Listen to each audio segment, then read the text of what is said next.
The following podcast contains naughty language and ridiculous situations. Listener discretion is advised. You know, I'm thinking it's about time that we call it quits. Not the show, despite some people's desires. No, I mean as like a world and a race and humanity. I mean, with coronavirus, politicians, war, protests, going to jail, it makes me sad. But you know what makes me happy, though? I've actually been consuming some media.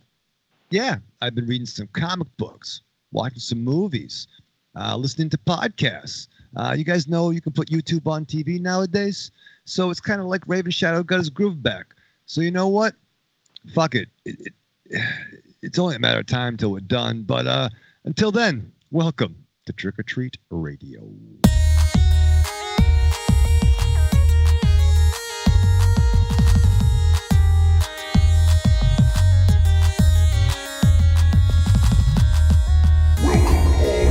Zombies. You're listening to Trick or Treat Radio, starring the Deadites.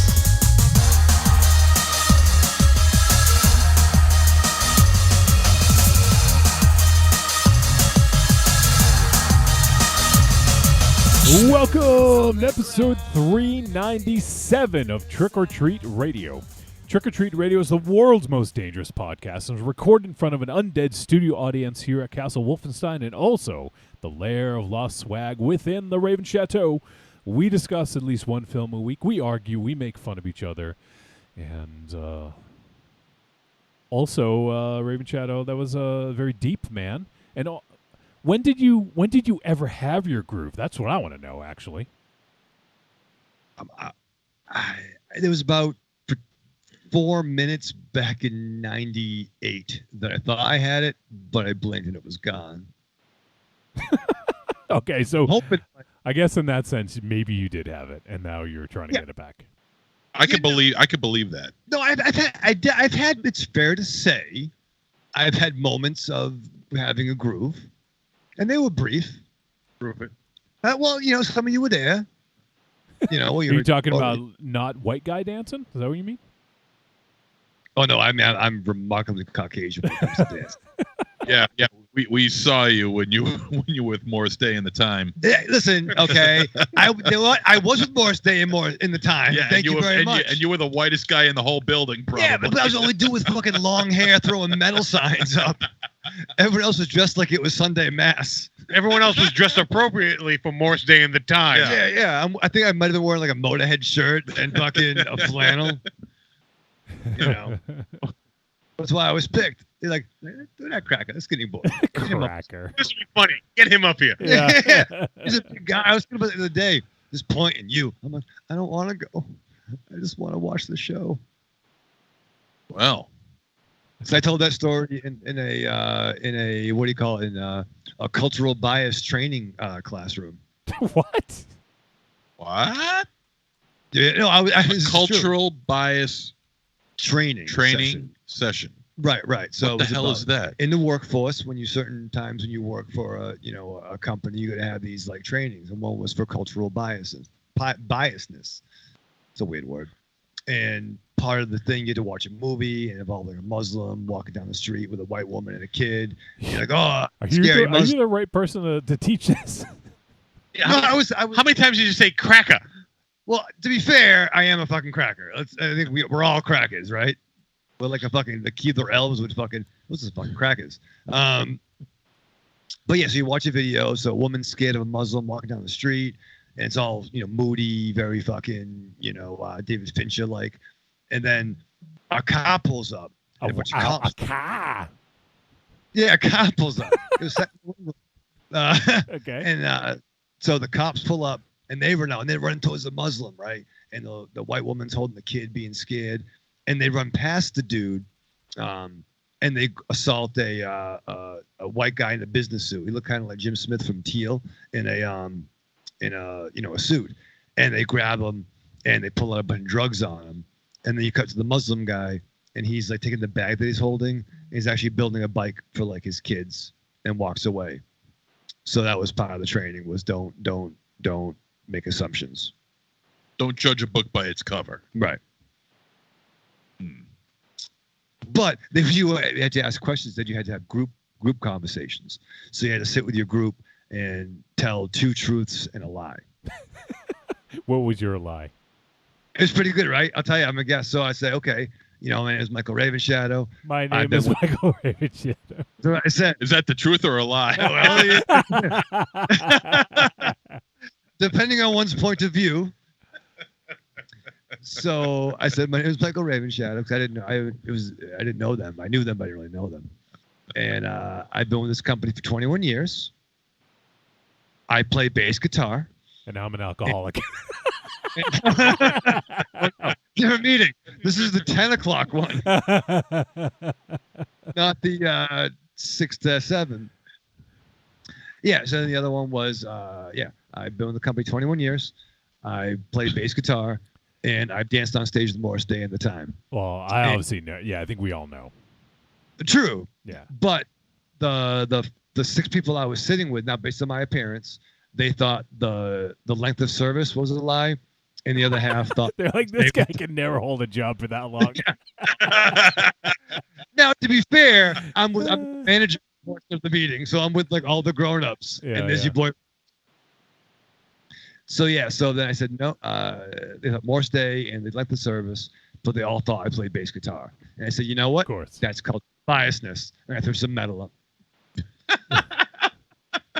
The metal pop was a lie. Yes, because nothing solidifies the fact that you can't play a lick of bass by throwing up the metal horns. But I mean, to be fair, my hair was tied back. I had I have skulls, jewelry, I have jewelry on. Yeah.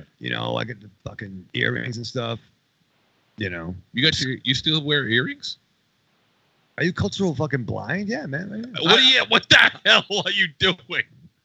I was showing. Did you honestly just try to show him your ears that are buried behind headphones right now by lifting your hair? Oh, that's funny. Yeah, I didn't think about that. Yeah, gee whiz. I'm not biased. I am dumb. See, can't you tell I'm wearing earrings too? I should. I'm Take taking. off your okay, Oh, he yeah, is yeah, wearing. yeah. All right, he is wearing earrings. All right. Raven Shadow makes a taking off the headphones motion. So for the radio, I just didn't. Not that I pay attention to your ears. Because I'm still trying to take in everything else that's in front of me. But no, I just never realized that. With the long hair, I just never realized that you still had earrings. That's true. Yeah. But that's weird. Yeah, that was my. But all last this one. cultural bias. I mean, that's.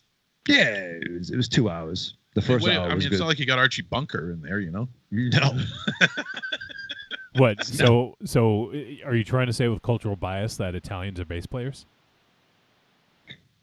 I can't think of any Italian bass players. Jaco Pastorius, man, right? He's the best. Yeah. What about that guy from Anthrax? Frank Bello, yeah, he's Italian. Oh yeah. Yeah. Of the highest order. Yeah. He's a fucking. Yeah. Yeah. See, Italians invented bass. Aries doesn't notice. Oh, for Christ's sake. I know the best bass players. Sacco and Vassetti. What? They were doing stuff. I'm not You brought us here. sorry. Yeah, you did. Yes. Talk. My groove's back. I went back to the doctor. Oh, yeah, your follow up. A couple days ago. Yeah, I did my follow up after my choking incident a little over a month ago, and I was more interested in taking care of something else because I was seeing a gastroenterologist. I want to say the word right, and just to see how I'm doing. Yep. And of course, I haven't been choking on any food. I'm not choking now. My breathing is fine. Everything is good. But and I thought it was kind of ridiculous to check up on him only because of a choking incident. So like, well, you choking now? No, I'm not choking now. But I wanted to see him regardless because remember how sometimes I would get sick and I would tell you guys about this and I would just like I would get to the point where I just can't move. Did I ever tell you? Yeah. Remember the time? So. Remember the time? I don't know if it was on the show, but you've mentioned it.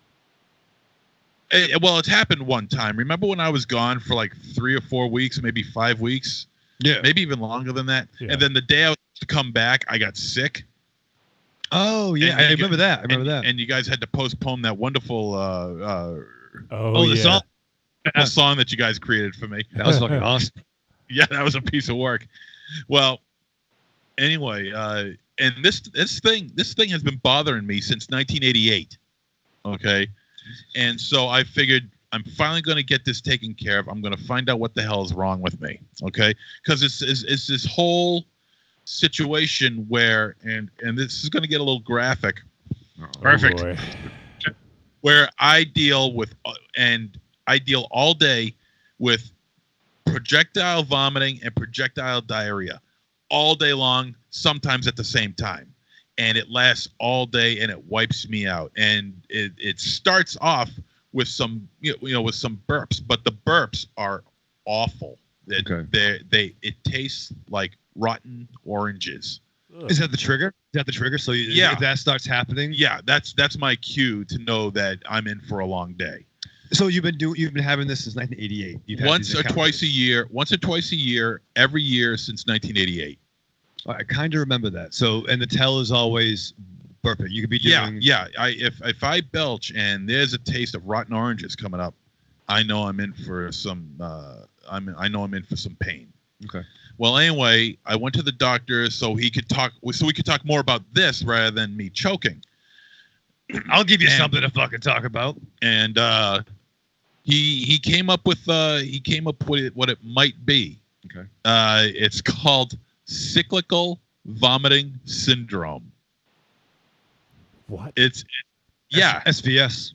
Yeah, it's called cyclical vomiting syndrome. And let me see. I just want to make sure I get it right. And the description is cyclical vomiting syndrome is a disorder that causes recurrent episodes of nausea, vomiting, and tiredness, lethargy. This condition is diagnosed most often in young children, but it can also affect people of any age. It can last anywhere from an hour to 10 days. Jesus Christ. And let's see. Most common causes are infections, chronic sinusitis, tooth decay, emotional excitement, panic attacks, anxiety, with positive situations outnumbering the negative. And the bitch of this whole thing is that there's no cure for it. There's no cure for it. It's extremely rare, and there's no cure for it. So if I happen to come down with it, I'm done. I am just done. There's nothing I can do, and it blows because the pain is just excruciating. Damn. Yeah. It's like it feels like somebody's ripping your intestines out, like literally, just yanking in there and just ripping them out. It's pretty rough. Sounds miserable, dude. It is miserable, but you know what? I feel better about it knowing that there's something, that there's that it's a name- something. yeah, a name to it. Yeah, it's nice to know that I have a debilitating disease. Why are you plotting that? Well, he's like, yeah. Well, I'm not happy. I'm more relieved than happy, but I'm just, relieved knowing that this thing is real. It's not a figment of my imagination. Right, you're happy that it's enough of a thing that other people experience it. Yeah. And it's not just something wrong with your freakish right. body. Yeah. Well, there's something wrong with his freakish body. That's aside from the other stuff. But no, Why have you waited until now to go to a doctor about this? I know that's the big question. Yes. Right? Yes. I don't know. I was supposed to go to a doctor last June about this, and well, you were a kid. You were like 28 in '88, right? 28. How old do you think I am? I mean, I'm 48 now. This has been around me since I was 17. If I'm firing out of both ends on a regular basis, I'm going to the doctor. Yeah, but I don't know how. See, the whole thing started back when I was 17. I remember it distinctly. I had four huge glasses of orange juice. Okay. And I loved orange juice back then. Now just the smell of it makes me retch. But I had 4 glasses of orange juice, and about 40 minutes later, I had severe stomach problems. I went to the doctor. I went to the hospital because the pains were really getting bad. And it turns out it was just gas. Now, ever since then, once or twice a year for the next 30 years, it's been nothing but this, but also explosive everything coming out of every possible orifice known to man. Yeah. I think I was puking out of my ears at one point. That's how bad it was. And I know I'm going to regret asking this question. So When you're shitting and puking at the same time, which orifice gets the hole? Like, you can't shit and puke at the same time in the toilet. No, that's true. No, that's true. That's you true. have a bag. You have a bag. No. What I do is, I'll show you what I do. Oh boy. Oh boy. I knew I was going to regret this, but continue. All right. Say that what I'm sitting in, this chair that I'm sitting in represents the toilet. Okay. Uh-oh, Raven Shadow. Let me spread my legs out so I can get. Watch out for the cords.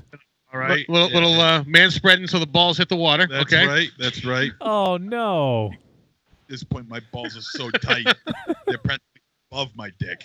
Jesus. And World. you know, and in front of me, not too far away, is the sink, but just far enough away from me, where I have to lift myself up off the toilet so I could puke in the sink. So I'll be on the toilet like this, doing what I need to do. If I feel like I need to throw up, I just lean up and just puke in the sink, and I just crash down back onto the toilet seat. What if you're like dripping everywhere? You use the momentum of the diarrhea shooting out like a rocket to propel you up? You think, well, no, you would think, well, no, that with me crashing myself down back on the seat, that would just kind of evacuate. Yeah, but it doesn't work out that way. It's kind of messed up. It really is kind of messed up. And if you guys only knew the hell that I go through. That's actually better than what I was expecting. When you said that you spread your legs, I thought you were leaving enough room to vomit into the toilet. And I was fearing for your bits. Vomit all over his crotch. Now, let me tell you And something. that's when MZ knew he could suck his own dick. Now let me tell you something. I know. I got pretty good aim, but with all the pain that's going through my Pretty good aim. sweat and the sweat that's dripping off my forehead and just the sheer exhaustion, there was no way I was going to make it. So at times, not all the time, but at times, it's a case of sitting on the toilet, lifting myself up to puke in the sink, sit back down, do some more stuff, get up, puke in the sink some more, get down, and and sometimes it happens at the same time, which is a real bitch. And I'd be on that goddamn toilet. Maybe 20 minutes, and I would be visiting it about maybe 22 times a day. That's how, and I would be completely exhausted by the time I'm done. I'd be completely exhausted. I would be absolutely tired, completely dehydrated. Completely empty, I would assume. Just you would think after like the first 7 hours, but no, it just keeps going and going and going. Oh, God damn it. Well, anyway, I'm just happy that there's like an actual name for it, and it's not something, believe me, I wish I could have doctors look at this and just try and tell me what the hell my problem is. But, if he come down with this syndrome that he called what it is, then I'm fine with it. CVS. Cyclical vomiting syndrome. Yeah, CVS. And I thought it was Consumer Value Store. Yeah, right. Oh, Jesus Christ. see, Yeah. I'd be more wanting it to like have not exist, that you're patient zero and that you're going to get into a textbook. I know. It's only a matter of time, though, with the spider bites and the chicken. Yeah. Yeah, he's bound to make it into a textbook, but I just He's gonna have his I'm own gonna- chapter. I'm gonna be in my own medical journal. Be a You fucking watch. one-man fucking Lord of the Rings. And that I don't know why I'm fucking keeping it going too, Aries. It's fucking. I'm finding this is all very fascinating and entertaining to me for some reason. because Oh, we've all been sick, right? It's never fun. I mean, it's not good. But like, if you know, like, I mean, like, why don't you like set up like a spot, set up like a fucking room, like if you're gonna do the thing. It's called a bathroom. Yeah, but sit down. Well, I have a little fucking room downstairs, and I call it a bathroom, and I chill out in. But like, get like a pan, right? Get a pan and put like a plastic bag in it. That way you can carry if you have to do from the mouth. And that way, if they do have to have a team up, Have a puke bucket where? yeah, and they're both having at the same, they're coordinating their attack. You can at least lean forward and let everything come out the other end. Well, the last time that I had the last attack I had was early last February. That landed me in the hospital, A sunny day. and that was the first time it landed me in the hospital since the very first time. And it's difficult to gauge when this is going to come up. I thought it would have something to do with the foods that I ate, Yeah. or what I drank, and it's not. You would think that would have something to do with it, and it doesn't. So it's I just have- something you deal with. There's nothing that you can do to prevent it, or I just deal with it. I just deal with it. I mean, right now, since last February, I haven't had any fruit juices. Yeah. Because is it the acidity? well, that's what I'm thinking that it is. Because Often it's juices and like tomatoes and stuff like that, too, like tomato sauces and stuff. Yeah. Well, I love my tomato sauces. I can't give that up. But the fruit juices, Welcome to more CVS then. yeah. Well, the fruit juices I've stopped, and ever since then I haven't had any problems. And since this happens once or twice a year for me, then I as of right now I'm feeling pretty good. But anyway, that's my little story. Evil Little. Yeah. Evil Corny says, did MZ steal that orange juice from a voodoo doctor, or was it just old OJ? No. It was fresh orange juice. It wasn't. I think it was the fact that I pounded down like 4 large glasses of orange juice. Yeah, it's like fucking John Bonham. Yeah. Yeah, right. D- Without the alcohol. Dr. Chris says it's an H.P. Lovecraft horror story happening in that studio right now. You have no fucking Yeah. idea, It Dr. really Chris. is. Was there like all kinds of colors coming out of your ass too? Purples, greens, yellows instead of purples, Fucking- pinks. Purple horseshoes and rainbows and shamrocks. Yeah, Colorado Pass. It's magically fucking shitty. So all I could do is just wince and bear it. Wince and bear it.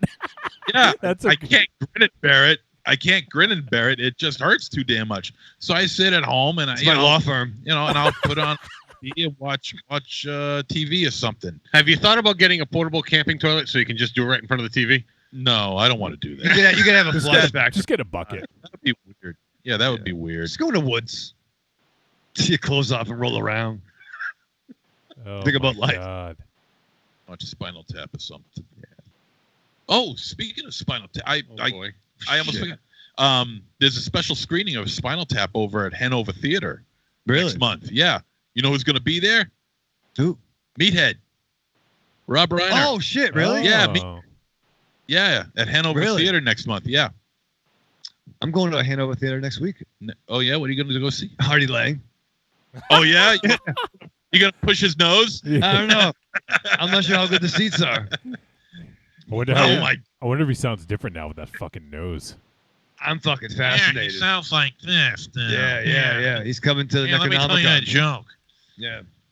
No, but I would love to go see, Rob Reiner. Oh yeah. It would be the closest I ever got to meeting anybody from All in the Family. Well, actually, that's not entirely true. I did meet somebody that's attached to All in the Family. In fact, we all did. I don't know about you, Aries. I don't know if you were with us, but I know we did. Really? Yeah, I'm fascinated. yeah. His name is Christian Jacobs, Okay. and do you know who Christian Jacobs is? Where do we see him? He was the best boy in episode 3 of season 4. That's true, yeah. No. Wolfie. I don't know who that is. Okay. He's fucking sleeping. He's He doesn't know. sleeping. He's producing. I was looking. Oh, I was looking at something on my phone. No, the name sounds familiar, but I can't picture who it is.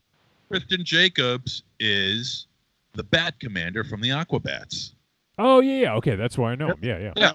And Christian Jacobs played Joey Stivic, the Meathead and Gloria's kid, in the short-lived spin-off Oh. Gloria. Wow, that's a stretch to have a connection there. It's a stretch to have it. Yes, it is. It is. I admit it. But you know what? I don't care. So It Obviously. works. yeah, it counts.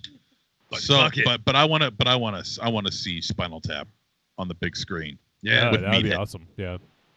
I think it's still funny that the hat that Rob Ryan is wearing in the opening scene when he's doing the narrative, he's wearing that naval hat. yeah, the USS Coral Sea. Yeah. That was my dad's ship Really? when he was yeah. No kidding. And I remember renting it, and like he was like, Raven Shadow, that's my fucking ship. I'm like, that's fucking He calls you by the last name.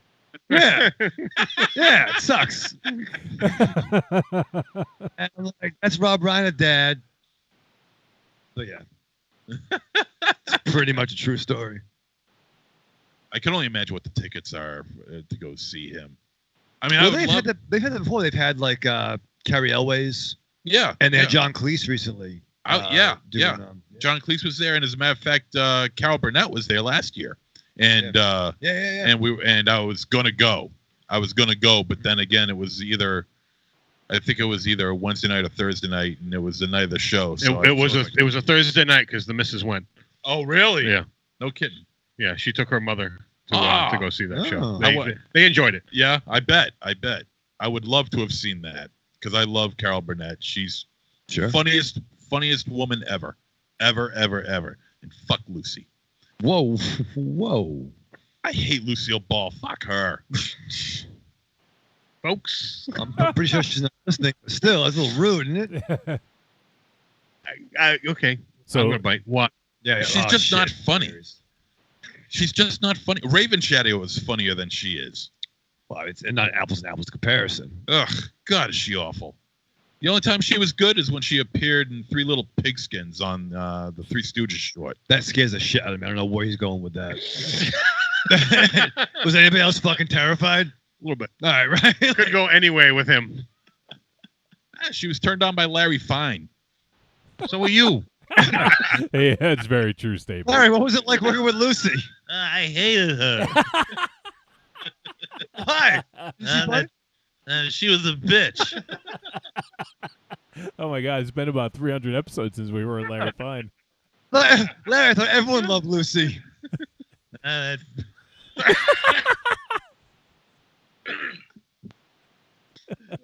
Let me tell you something about Lucille Ball. I hated that broad.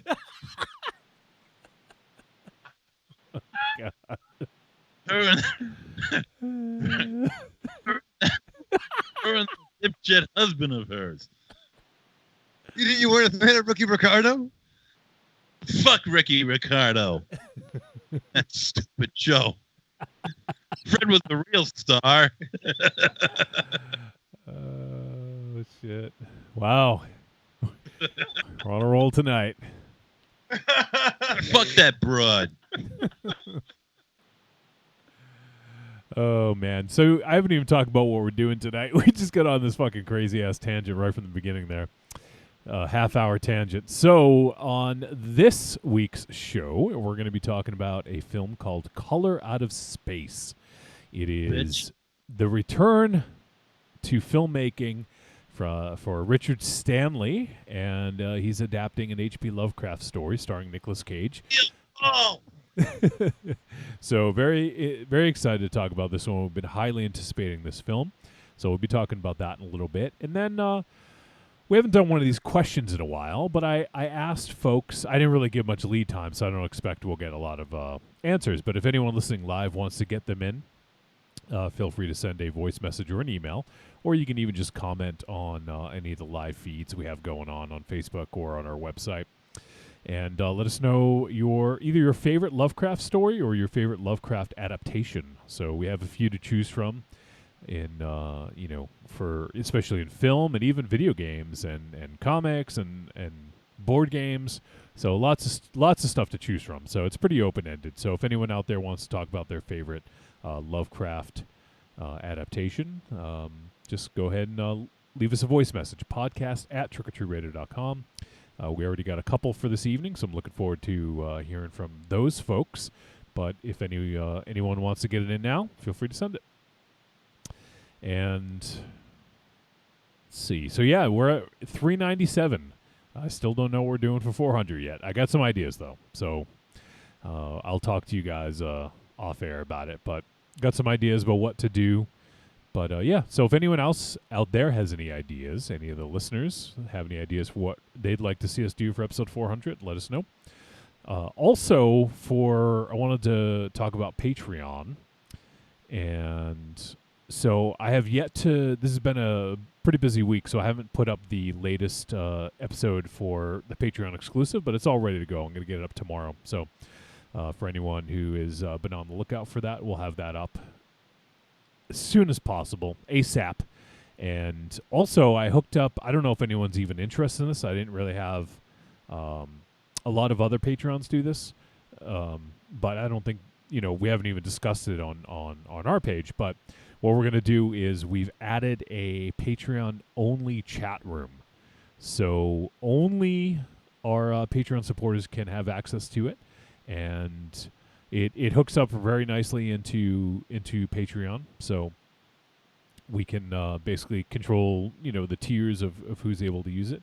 But we're using an app called Throne, which integrates very nicely right into Patreon. And there is a mobile app for it, or you can use the browser and do it however you like.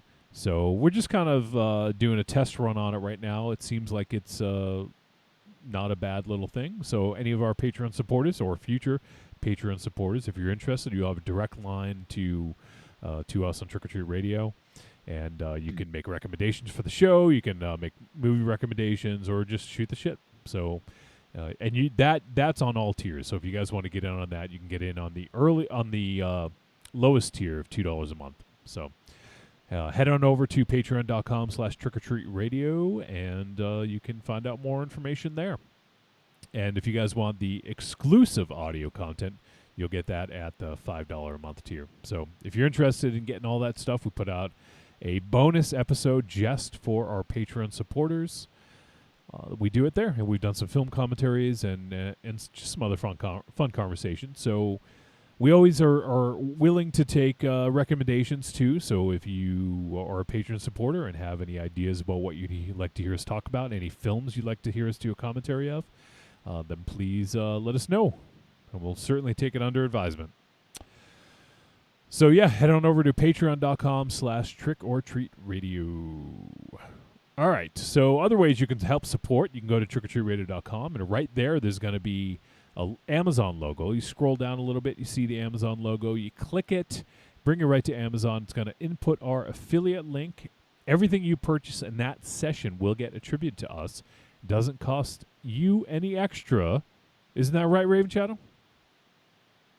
It's wicked true, Johnny. And it's another way to help keep the lights on. That's right. I switched it up for you. I know. I kind of when I saw you zig, I kind of zagged a little bit. I wasn't sure I was going to go. You were lost for a second. Nah. I zigged and you zerged. Yeah.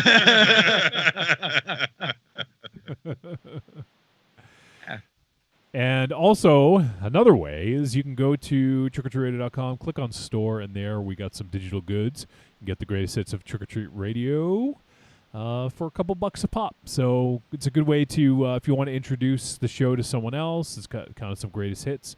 So go and give that a look. All right, I kind of jumped the gun a little bit there. There's what was the other thing I wanted to bring up? Something, There's something, I forget what it was. Do you got Psycho Gorman trailer. Oh well, I wasn't. That is something I did want to talk about. So I'm glad you reminded me. That wasn't it, but I'm glad you reminded me. What'd you think? I am totally stoked for this. Yeah. So It looked awesome. I believe I mentioned it on a recent show, but just in case folks didn't hear that, there's a movie called Psycho Gorman, and it's coming out eventually. I think it's playing at South by Southwest, which is in a few weeks. And I don't know if it has distribution yet, but it is directed by Steven Kostanski from the Astron 6 Film Collective, and he also was one of the directors behind The Void, which is probably one of our favorite movies on the show, I'd say. So really looking forward to that. Some amazing practical effects, and I love the tagline, PG is rated R. The PG standing for Psycho Gorman. Yeah, it looks like it could be a whole lot of fun. A lot of practical effects that look really dynamite. It looks we'll just wait and see what happens. And it looks like it's presented as like a children's movie almost, Yeah. Which is funny. Which is clearly not if it's rated R. Yeah.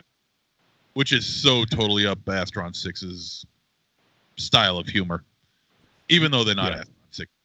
Yeah, it's just Steven Kostanski, but it also the film has Adam Brooks in it, who is one of the members of Astron 6, and I think I saw Matthew Kennedy also might be featured in it. I don't know if he has just a bit part or a cameo, but I think those are the only ones I recognize from the credits. But never know. Could see Raven Shadow's dude, Connor Zweeney. Oh man, it's an excellent penis you have. I love how you grab a hold of the mic like that when you say that. You really wrapped your fingers around it tight. It's a great day after all. Hey, let's You call. gave the tip a little thumb action too there. Right, Going yeah. on. First rodeo. I'll call you later. Yeah. I'll pick up too. Click. Wow. How about that?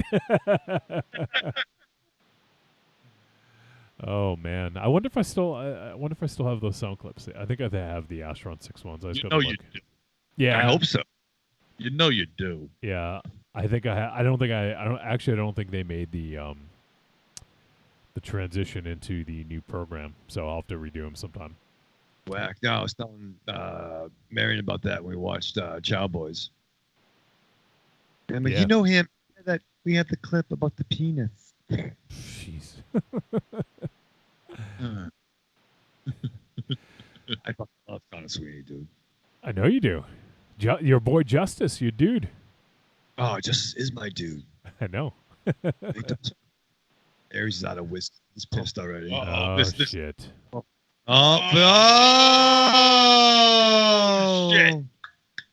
He's milking that bottle right now.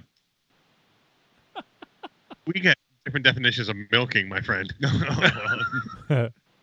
This isn't what I was going to talk about, but Corny also brings up another thing that happened this week was the Batmobile. So the new Robert Pattinson Batmobile. What did you think, Raven Shadow? I don't know, man. I mean, the only thing that's getting more fucking like attention than the coronavirus and not saying nothing is Batman clips. Like they keep showing like Batman's in the woods, or they just showing stuff without saying stuff, right? But I saw the picture. I didn't see if it's a clip or not. But I mean, it's kind of back to basics, right? It's not a clip. It's just pictures. Yeah. Yeah, still image. It's more of year one, year two is what they're going for with that. Yeah, there's been a lot of fucking Batmobiles, right? My favorite will always be the fucking Norm Brayfogle one from Detective Comics in the late 80s. And the classic DC Superpowers one. But sometimes it's one just a straight up car with like a bat hood on the hood, bat like cowl on the hood. Mm-hmm. So it seemed pretty basic. I like it's a fucking mobile and not a tank anymore. I mean, well, it is. I mean, it seems like they converted a Charger or a Challenger. Yeah, right? Yeah. As opposed to the old like 1945 serials where it might have been like a fucking just a Toyota. No, it wouldn't be a Toyota then, but Ford. Probably not. I don't know. I'm digging it. Yeah. Yeah. Well, that's what it was. I like in this. the 60s, right? I like that it's grounded a little bit more. I mean, not that the others couldn't have been made because they probably were actual vehicles, but this one looks like it resembles more of an actual car. Probably just have some armor and stuff on it and is souped up. But yeah, I think it looks okay. I so far I like everything. I mean, can't really judge. I mean, everyone's so quick to judge things that just from a single image completely out of context. So I'm looking forward to to seeing the movie. Well, I mean, everyone's been hating on this since they named him. Since his name came out. Right. Just it was like you keep on saying it. Twilight. The sparkly Batman or something. You keep on calling him, right? No, I don't. I do refer to Pattinson as Twilight sometimes because my memory ain't so good. But I mean, you're hating on him because one role, but No, he's done like a lot of good stuff. And you know what? I don't. Johnny. Yeah. Ooh, look at you. Allow me to show my chest off. You guys, I'm looking at the other computer now. I had to put the iPad down. Why we lower it even more? Is that what you want? Wearing boxers? He's not wearing any pants. He's wearing boxers. This is Let's not lift my pants off. Are his balls hanging out? what are you talking about? This is the desk, you asshole. No, we under your totally- desk. We see your gams. That's dude. not See him. my gams. Beyond him. Don't get excited. That's That nice. wasn't a leg. Yeah, Jesus It looked Christ. like a leg. It had a fucking knee in it. Oh, what the fuck? Look at the camera, Had a Johnny. knee in it. Man, Legs did. typically do. No, Johnny, yeah, wow. legs. So you admit it. It was a Corny, leg. you might be in trouble, dude. We might have a new champ. Wow. You. I'm going vegan if that's what happens. I won't even tell you I shouldn't even tell you the benefits, Raven Shadow. Oh, well, send me a message. Send me a message. Send me a menu. My love is outrageous. What we were talking about. Yeah, Batman. I lost my train of thought. Jesus. I'm getting the vapors. Getting the vapors. Oh man. Yeah, I don't remember what I was going to talk about now. Maybe I'll remember later. We should probably head to break in just a few minutes anyways, because I want to talk about this movie. I'm excited to talk about this movie. So, all right. Well, we talked about all the ways you can help support the show. So the only thing that's left now is what's left? Oh yeah, Raven Shadow. What did you do to prepare to watch Color Out of Space?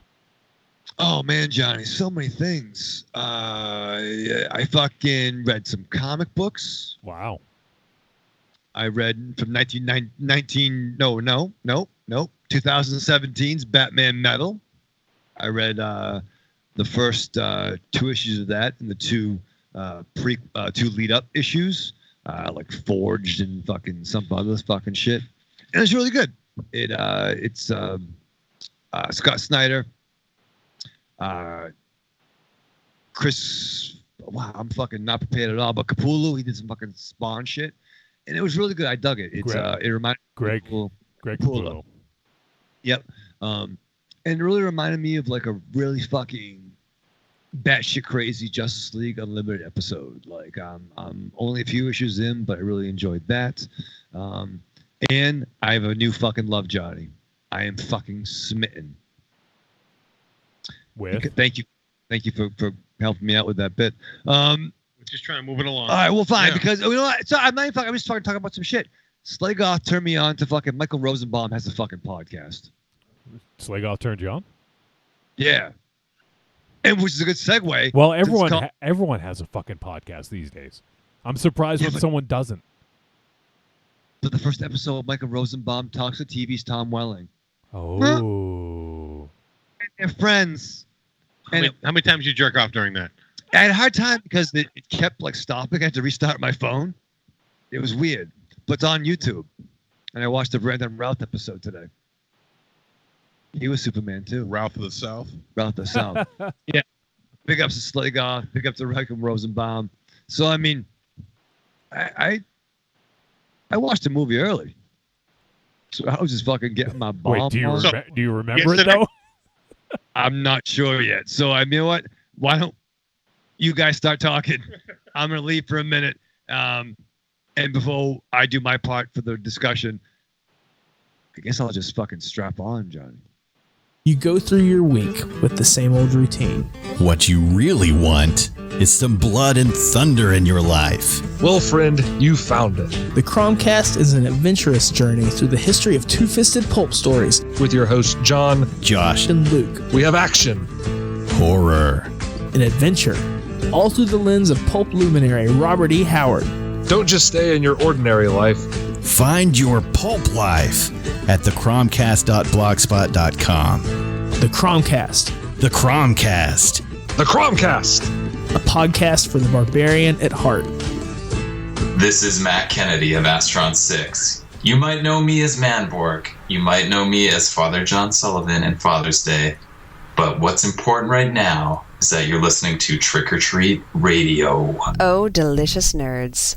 Ms. M knows you like to chat it up with other sexy shut-ins about comics, movies, video games, and your favorite TV shows. If that sounds like you, cuddle up to the Trick or Treat Radio Facebook group, or the FIB. That stands for Fan Interaction Board. Just go to Facebook and search for Trick or Treat Radio and have more fun than a Jedi at a lightsaber sale. Not enough?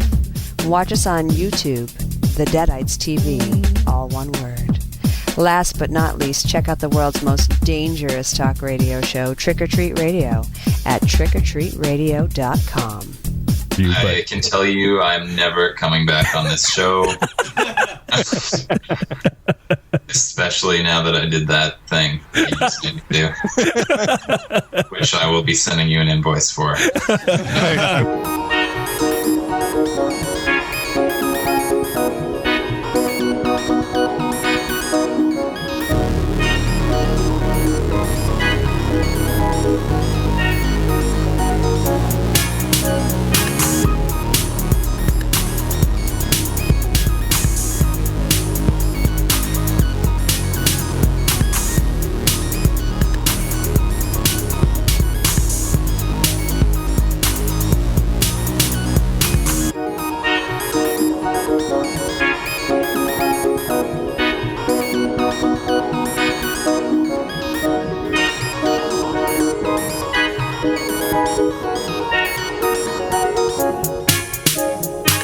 All right, we have returned on Trick or Treat Radio. All right.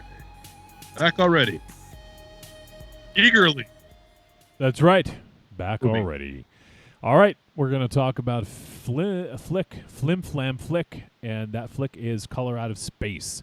This film is unrated. It is 1 hour, 51 minutes. It is a horror sci-fi film, and it is directed by Richard Stanley. It is, let's see, obviously it's based on a story from H.P. Lovecraft, and the screenplay is also by Richard Stanley and Scarlett Amaris. The film stars Nicolas Cage, Jolie Richardson, Madeline Arthur, Elliot Knight, Tommy Chong, Brendan Meyer, Julian Hilliard, Josh Waller, and a bunch of other people here as bit parts. But the synopsis: a secluded farm is struck by a strange meteorite which has apocalyptic consequences for the family living there and possibly the world. So this film finally got its VOD release on the 24th, I believe it was. Yeah, I think it was the 24th of February. And it did get delayed a little bit. It was originally supposed to be January, but I think it was performing fairly well in theaters. So gave it a little bit of an extra little push in theaters, and then it hit VOD. And also, MZ, I know you were excited about the logo at the beginning, right? Oh, yeah. Oh, yeah. What logo would that be? Spectravision. Yeah.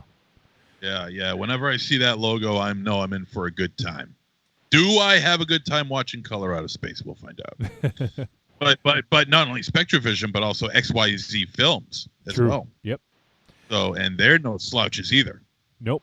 That's for sure. And so your boy Elijah Wood, your favorite man in horror now, is one of the he was, he's obviously behind one of the names behind Spectravision, so he is partially responsible. My boy. Yep. All right, so let's jump into this. first, I'm kind of curious about everyone's sort of everybody's exposure to H.P. Lovecraft. So, I've read Lovecraft. I am not someone who's read every single story and digested every single story. I've read several of them, and that was probably in my more formative years, like late teens, early 20s is sort of when I was reading that. So it's kind of, it's been a little bit for me. I don't believe I ever read Color Out of Space though. It just didn't, the story wasn't necessarily familiar to me, so I must not have read this one. But, I've read some others. But how about you guys? I know there's a lot of Lovecraft influence throughout horror over the years, so we're gonna see some stuff like that. But you guys have much exposure to Lovecraft? Well, I am more on the film side, but after when Reanimator hit back in '85, I started looking into some of the stories that were written, and I read Herbert West Reanimator, which is it's slightly different, but it's very good. And two others that I read. I remember reading two others, although I really don't remember too much about them. But I remember but I know the crux of the stories. Shadow over Innsmouth and Call of Cthulhu. Yeah. And after and I haven't really read much since then. Color Out of Space I know nothing about, and I'm glad I did. When I heard that we were going to review this, I wanted to go in completely blind. But I remember the stories being pretty wild. It's H.P. Lovecraft is very. Well, let's put it this way: it you could picture shit going on in your mind that goes on in his short stories, but they're so fucking out there, man. They are so bizarre that you would never even think of like a movie version to ever be possible. They're just absolutely crazy. Like movies like Dagon, which is, I think it's a very underrated movie. I think you should check it out. And of course, Reanimator is just phenomenal. Yeah. And also, and I posted it earlier that I got to visit Lovecraft's grave. That was about 5 years ago, that picture. And so, you guys should go over there and see it. It's pretty interesting. There's little trinkets on his headstone and everything, and people come over from all over to see it. It's in Providence, right? It's in Providence. Yeah. A fairly easy find too, I might add. You'd think it'd be difficult. It's not. It's not that far from where we are right now. So I would say definitely check it out. But yeah, that's mostly my my exposure to H.P. Lovecraft. How about the other two guys? Do you guys have much exposure? Unfortunately, every time I try to dive into the books, I pick the worst possible time to try to get into a book. Like try to read into bad situations where my attention isn't focused on the book. And Lovecraft is not the type of books you can just kind of casually read. You need to be focused. And I found like multiple times I have a collection and I love that someone gave me this as a gift. And I keep on trying to dive into it and read these stories, but I pick bad times where I can't read, and I end up reading the same page 3 or 4 times, and it gets frustrating, and then I put the book away and forget about it. So, unfortunately, I don't have that much exposure to the written word of Lovecraft, even though I want to. But I have, cinema. I've seen, been exposed, multiple things through the cinema.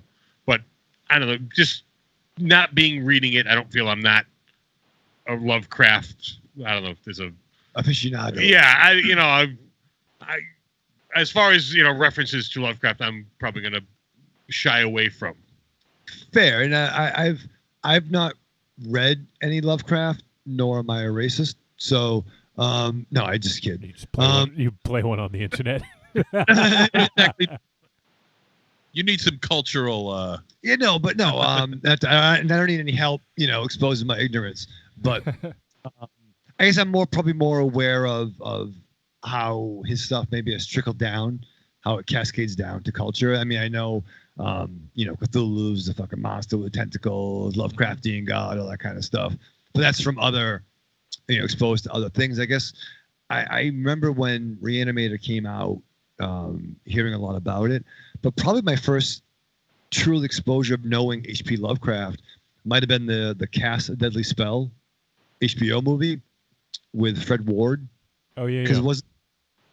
I remember that. I never saw it. And I believe it was supposed to originally be called Lovecraft, but they felt that people wouldn't get that Lovecraft is a horror kind of show. But my understanding of that was, my memory serves, was Fred Ward was playing Lovecraft in a weird, sort of thing where he really comes across some of these supernatural things.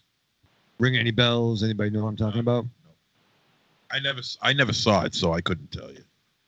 No, fair. Well, it's a thing. You could use your phone. Teach me how to learn. Tentacles and shit like that. So, but yeah, I've never really truly read any Lovecraft. Sorry.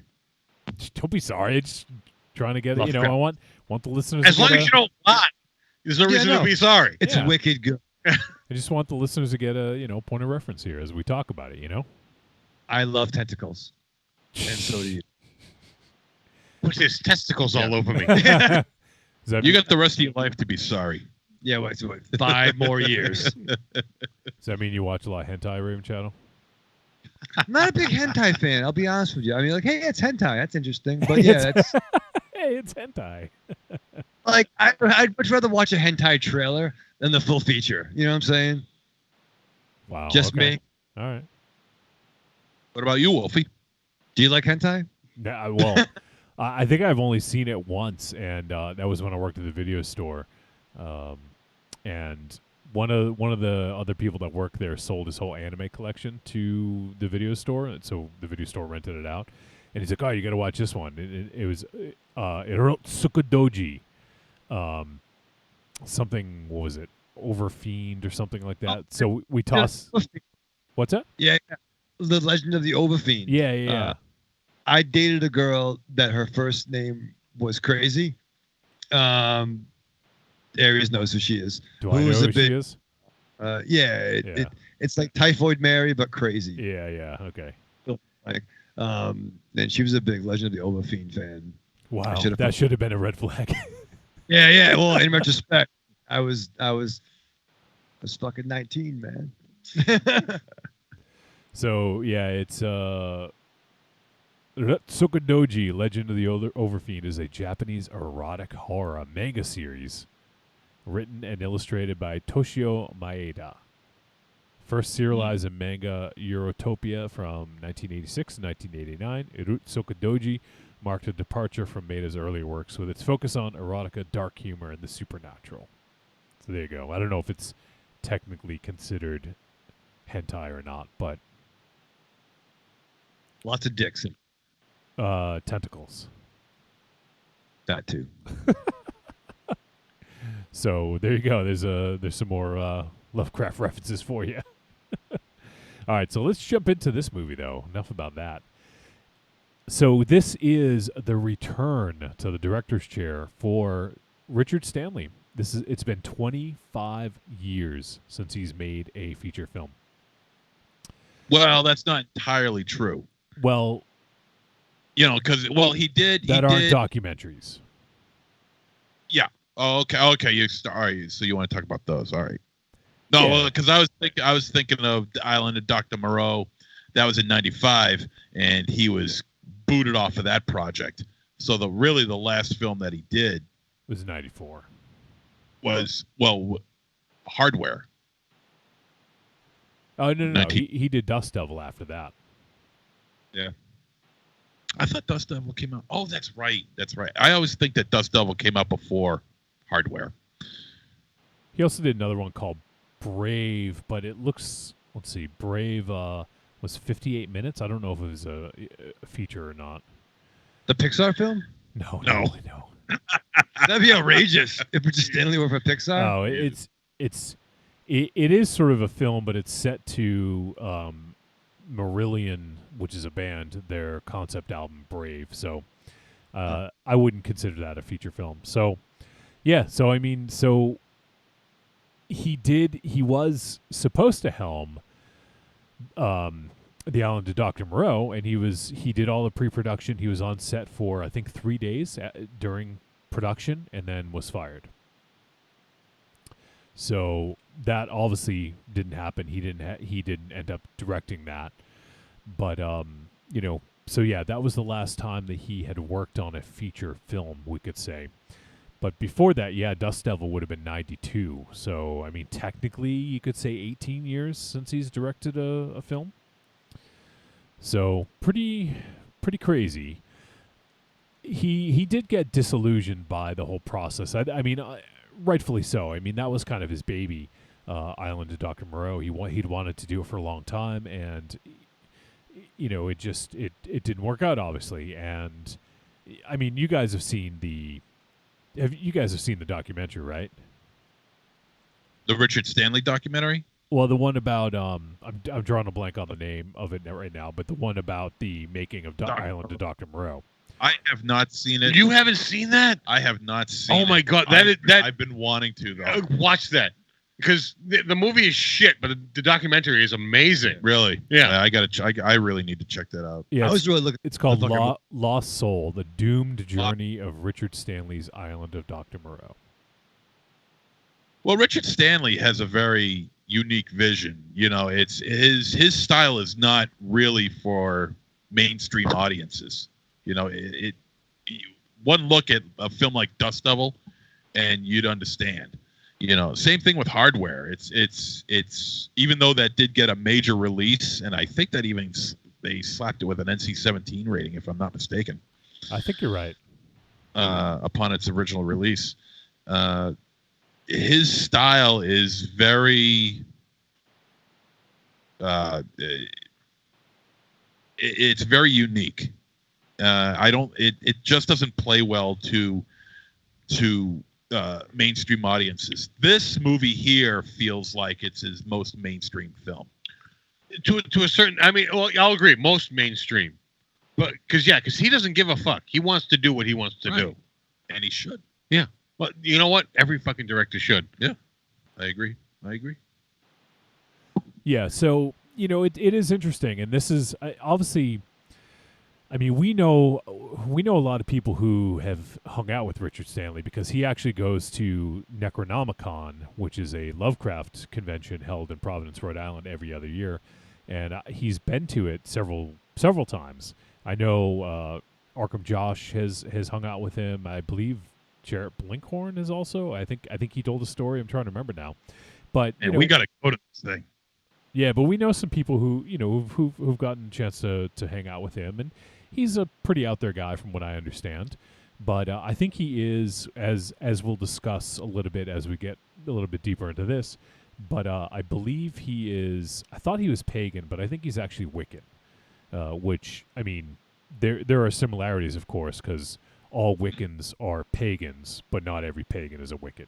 Like it's like a different denomination of Christianity. So, and that's kind of apparent in this. There's some stuff in this here that kind of calls back to that. So, I think he's into tarot. He's into the occult, and he's kind of an eccentric dude.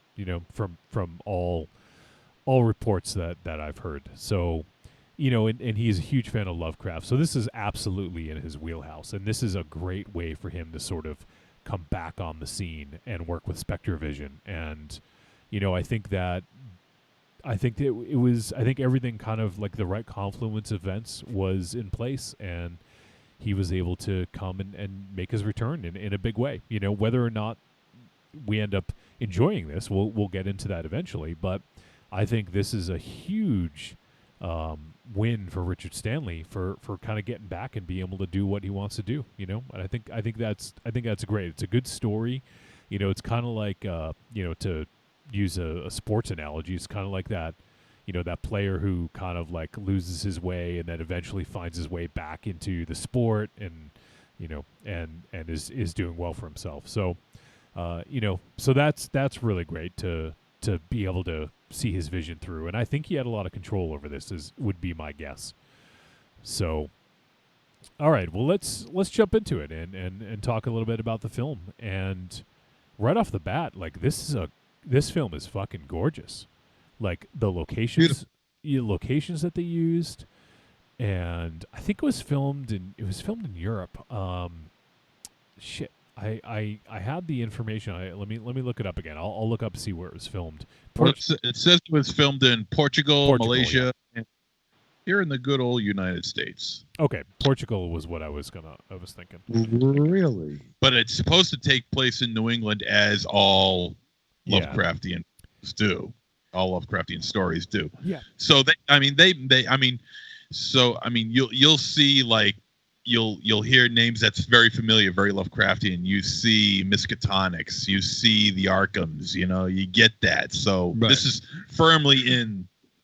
If there was any doubt that you didn't think that this was all about Lovecraftian, those two names right off the bat should seal the deal for you. Well, yeah, I thought that was great because what was his name? Wade, I believe. Well, one of the characters was wearing a Miskatonic University T-shirt. Yeah, and even seeing like the news reports of like in Arkham, the weather, and they were talking about the weather, and it just was cool because these are fictional places that we've heard about so much, and I thought it was just interesting to be able to hear that. Yeah, the character's name is Ward. Ward, yeah. And so you have this one character, Lavinia, who is a self-proclaimed witch, Wiccan. Although that wasn't fully. I'm trying to remember what it was. It was either Wiccan or something else. I couldn't remember what it was. No, it was Wiccan. They talked about two different types. There's two types: Alexandrian and Gardnerian. That's it. Yeah, and it's wrong. And it's well, it's funny because their last name is Gardner, so I thought that was kind of a interesting nod. But yeah, so Ward sort of knew a little bit. He's like, oh, is it Alexandrian or Wiccan? And Alexandrian is sort of like a type of Wiccan. So I mean, from what I understand, anyways. So and she's with the book called the Necronomicon, right? Which is another nod to Lovecraft. So yeah, exactly. So so at this point, we're entrenched in Lovecraft. Stanley isn't being he's not being subtle about it at all. He's put right out there in your face. This is HP. That's what this is about. Yeah, absolutely. And I think it's some good world building because it kind of establishes, it kind of makes you familiar with the world because you've heard, Miskatonic and Arkham and things like that, and it just really kind of ties it all together, I think. And so it was interesting because if I'm not mistaken, Lavinia was performing some sort of protection ritual for her mother, I believe, right? Who just had a mastectomy. Yeah. So, they're sort of like they move to this rural farm, and Nathan, who is played by Nicolas Cage, is obviously the dad of the family, and he's trying to live this more simple life, growing tomatoes and raising alpacas. Alpacas. It's the next big thing. Alpacas. Yeah.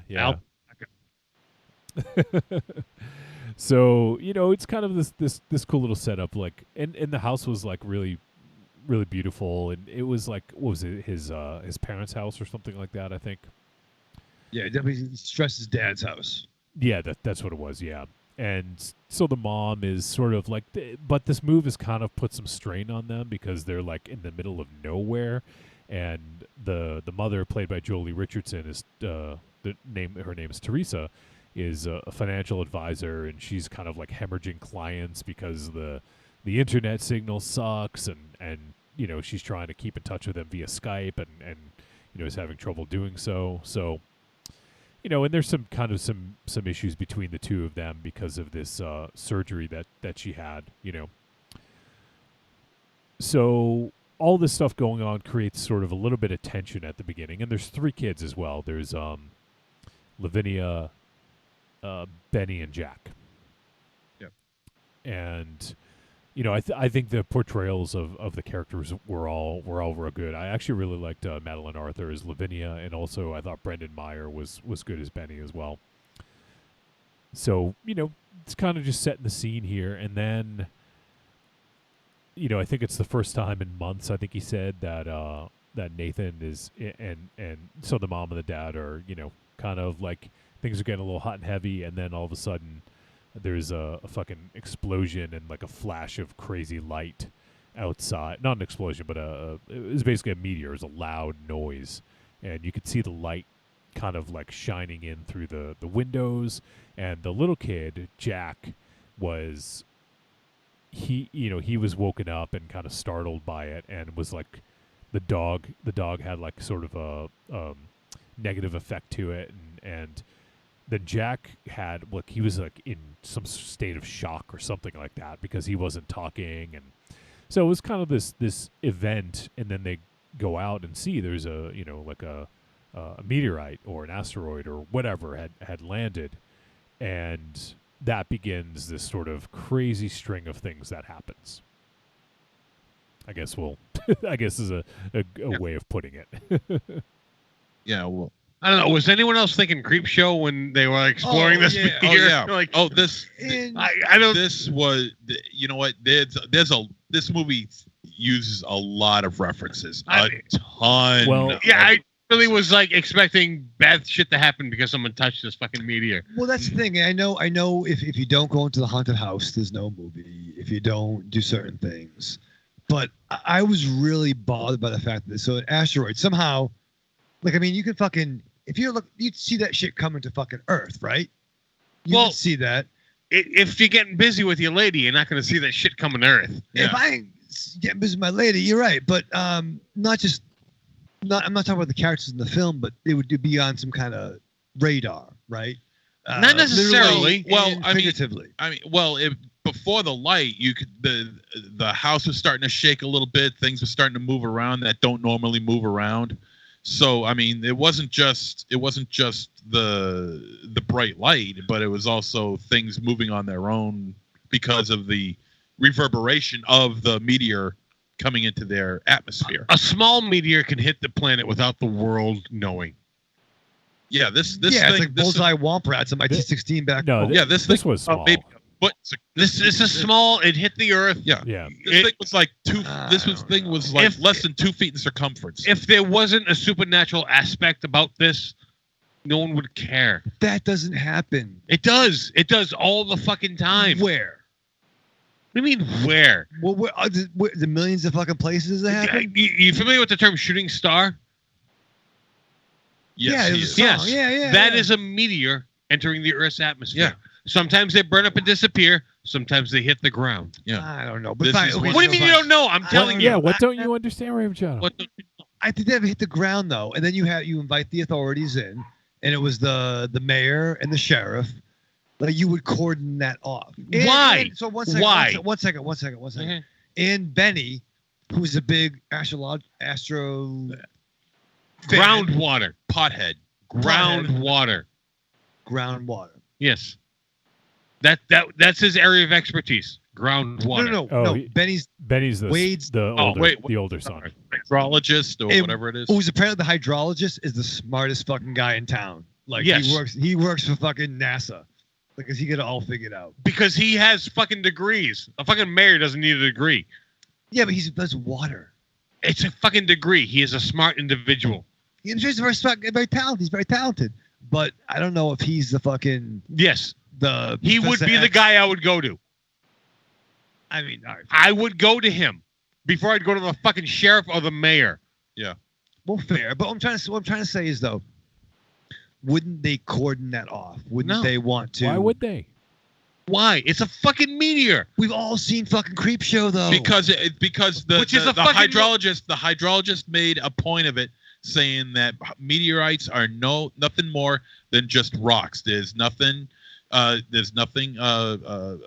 radioactive about them at all. There's nothing dangerous about them at all. They're just simply rocks. It's fucking glowing purple. It's fucking hot. Yeah, but And at the point but where also you wouldn't have that without the story. I mean, it's glowing purple, glowing hot pink, or whatever it is. It looks like it's in Wolfie's studio right now, for all we can tell. Yeah. So, But at the point where they showed up, it wasn't. It was just a fucking rock. And fucking purple. No, it looked purple when it landed. When the next morning when they showed up, it was fine. And if I show up and you tell me your fucking kitchen is glowing pink, I'm gonna go, yeah, right. Let me go have a look at this. I'm not gonna fucking believe you. Because it's an absurd statement to make that a rock is glowing purple. Johnny, it was glowing fucking purple, wasn't it? No, it wasn't any color. It was several colors. It was the color of space. Color out of space. Seeing that. They weren't seeing that. Well, fine. I'm not. You gotta have the movie, but I still feel that you gotta be. If something landed in my fucking yard, I'm gonna call in sick that day and figure some shit out. Because you've watched too many fucking movies. You slept through too many movies. Fine, but I wouldn't be wrong. You would be. Because if a fucking rock landed in your backyard, it's gonna be fucking nothing. Maybe, but I'm not gonna touch Rated it. Maybe Shadow. it would Rated Shadow, $100. you don't even clean up your dog's poop. You're not gonna do anything about this. It's been fucking snowing out. and that's purple. It has been snowing out here. If a fucking rock landed in your backyard, you Yeah, wouldn't know it. You wouldn't even know it. Depends what I was doing. And you wouldn't care. You were like, I'm not fucking moving that thing. That's too heavy. I'll call Aries. I would call Aries. By the way, I fixed his chair today because you can figure out how to put fucking wood glue in a chair. No. Now you're fucking rewriting history. I said, Aries, what do you think about that? And he gave me. And I told you what to do, and And you immediately went to find wood glue and handed me wood glue. Wow, Johnny, no, he is fucking shit up. No, that's not what happened. You said, "Where's the wood glue?" No, I didn't say where's the wood glue. No. I said MZ. MZ. We want to talk about. Is this really happening? Yes, it is happening. No, and you said- you know what? You were here. Did I ask for wood glue, or did I tell him how to fix it? Actually, it was Yeah, neither. you told him how to fix it. No, I said, "Hey, Aries, what do you think about this?" And you suggested the wood glue, and I'm like, "Oh, you can't fucking use your fucking strength and put it back in."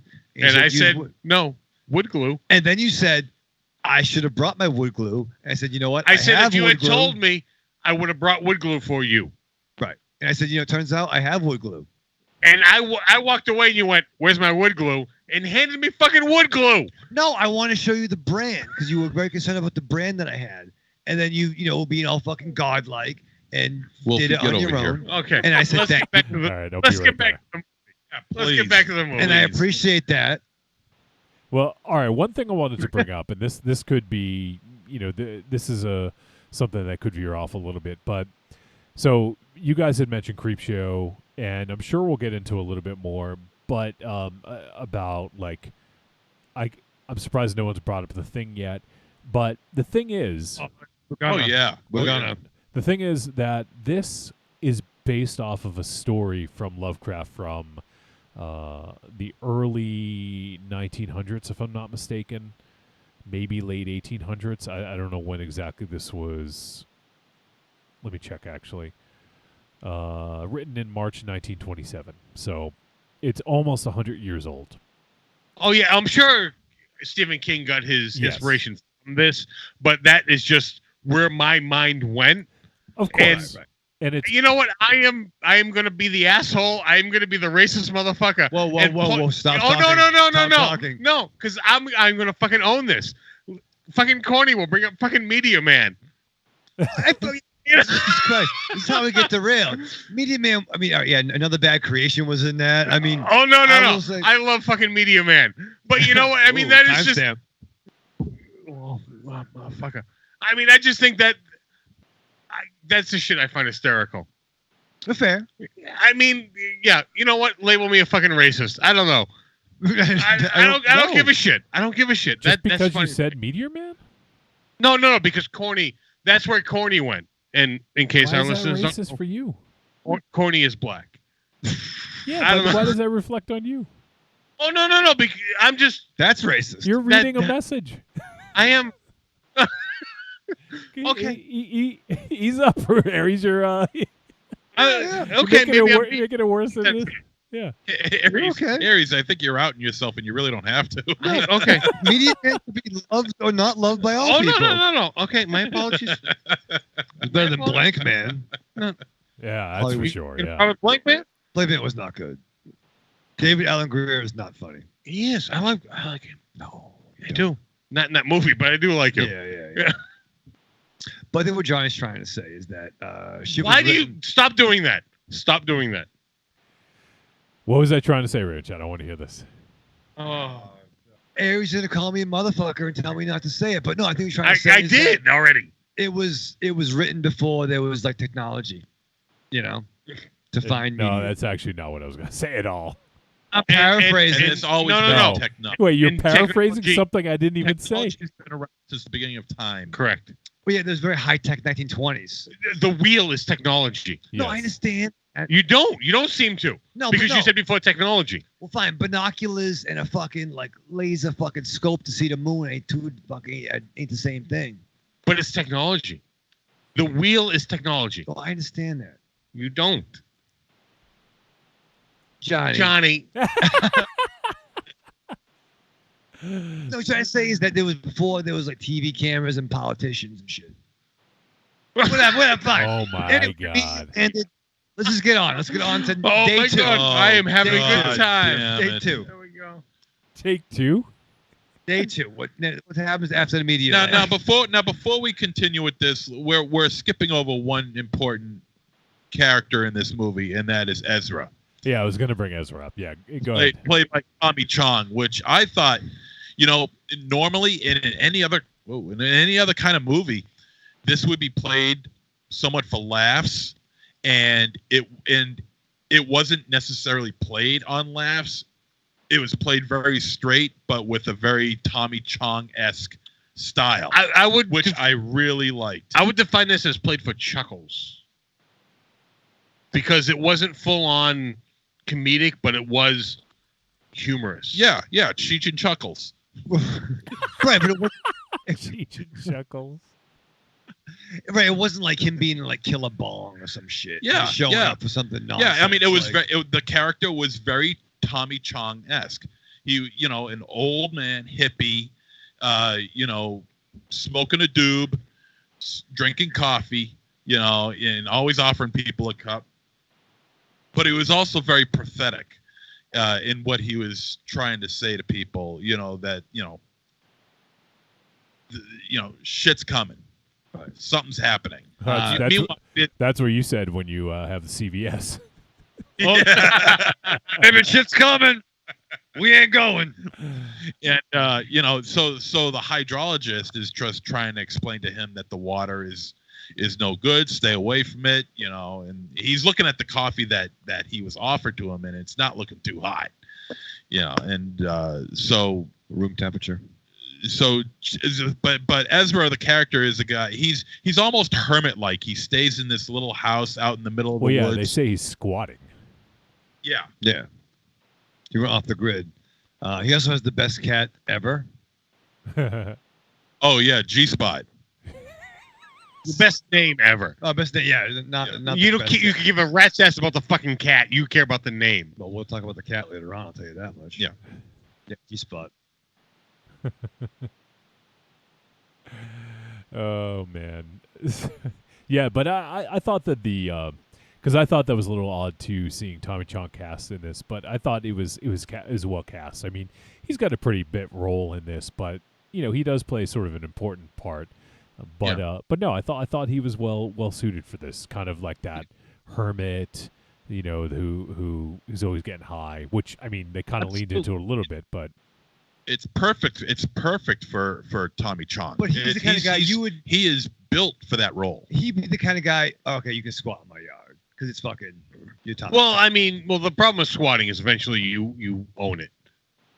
But I mean, my problem with that not casting, the billing is that I was expecting more. You tell me you build Tommy Chong in a movie. I'm expecting more. No, I thought his role was fine. No, with the amount of screen time that he got, I thought it was fine. But the fact that they build him in this movie, I expected more. If he just showed up, I mean, so I blame more of whoever was in charge of promotion of this movie than the filmmakers,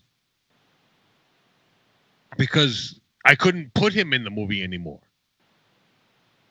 So that's why I have a problem with the amount, like, for his billing, because I knew he was in this, and I didn't do any research into this movie. I shouldn't have known he was in this movie. I mean, overall, I don't know how many minutes of airtime or screen time rather he's got in this movie. Maybe I'd say 10 at best. Yeah, more. Maybe 5, but no more than 8 to 10 minutes.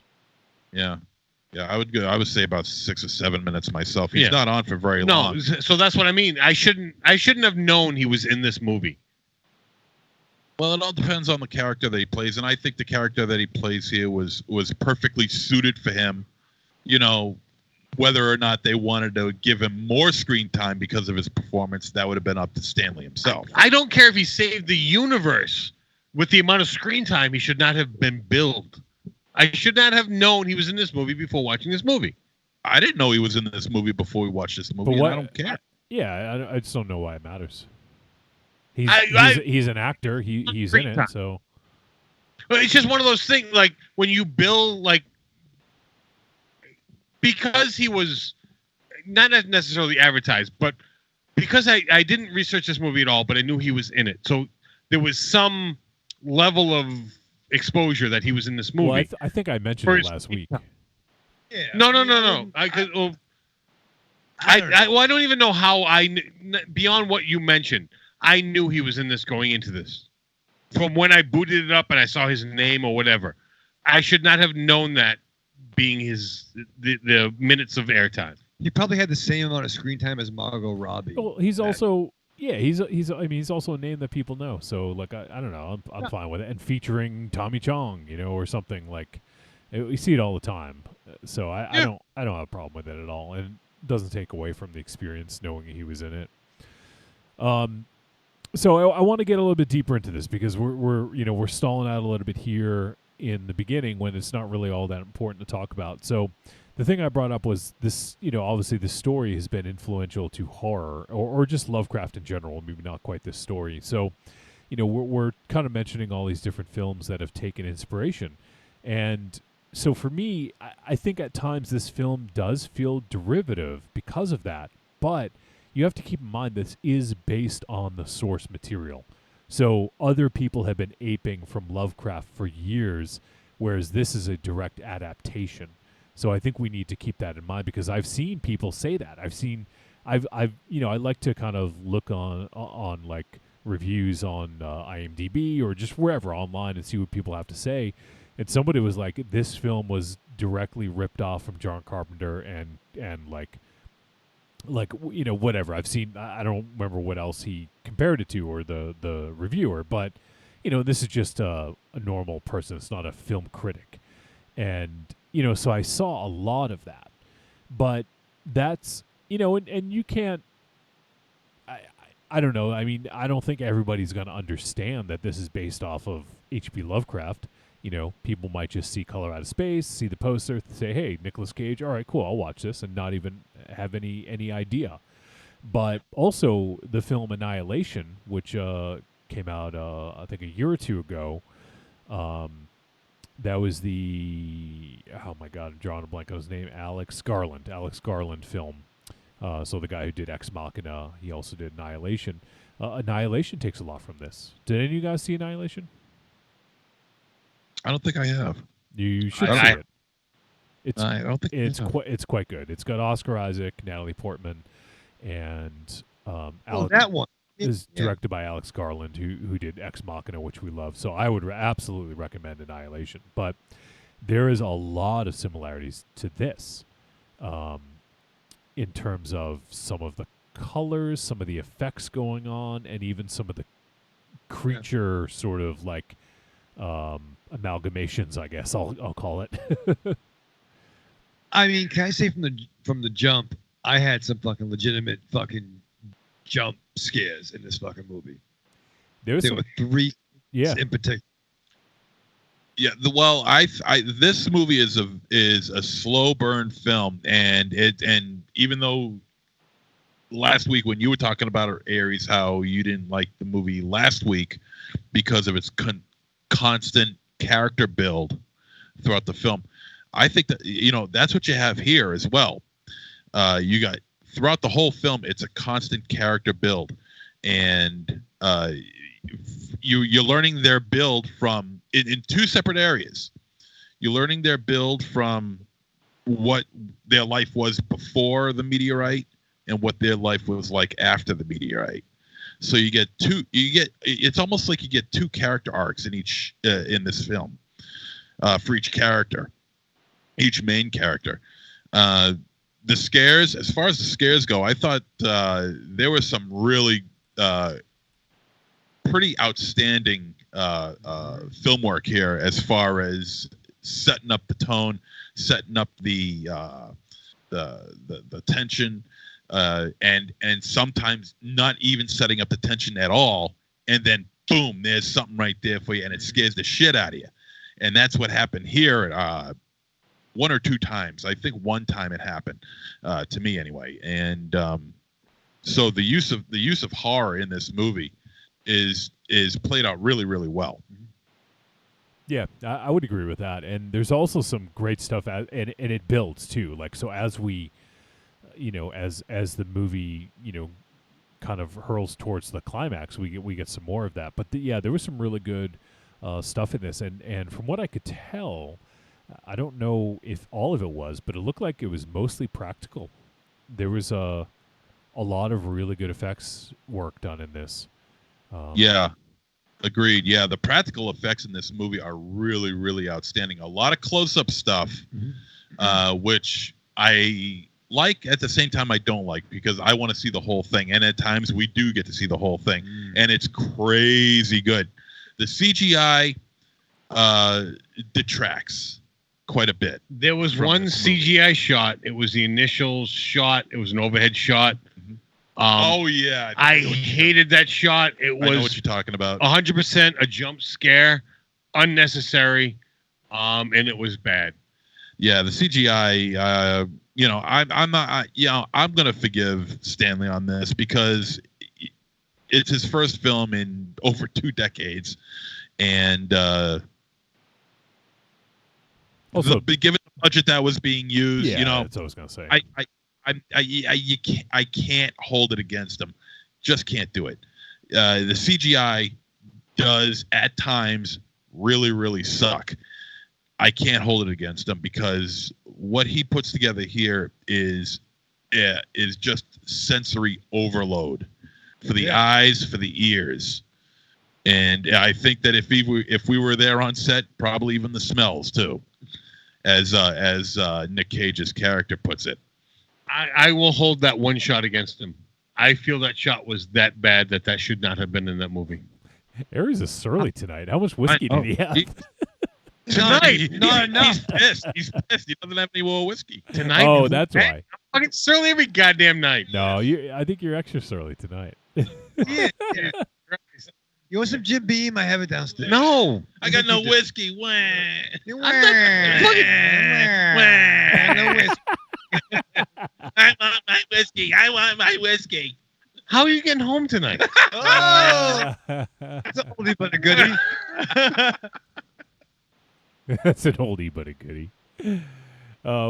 So one thing that's interesting, kind of reading a little bit about Richard Stanley, I guess his mother was a huge fan of H.P. Lovecraft, and I'm a Stanley. And she would read Lovecraft's work to Stanley when he was young, which might explain a lot.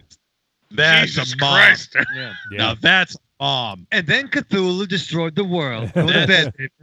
Okay, that's a loving mother. I'm right surprised his shit isn't a little more twisted than it is. Then And very well adjusted.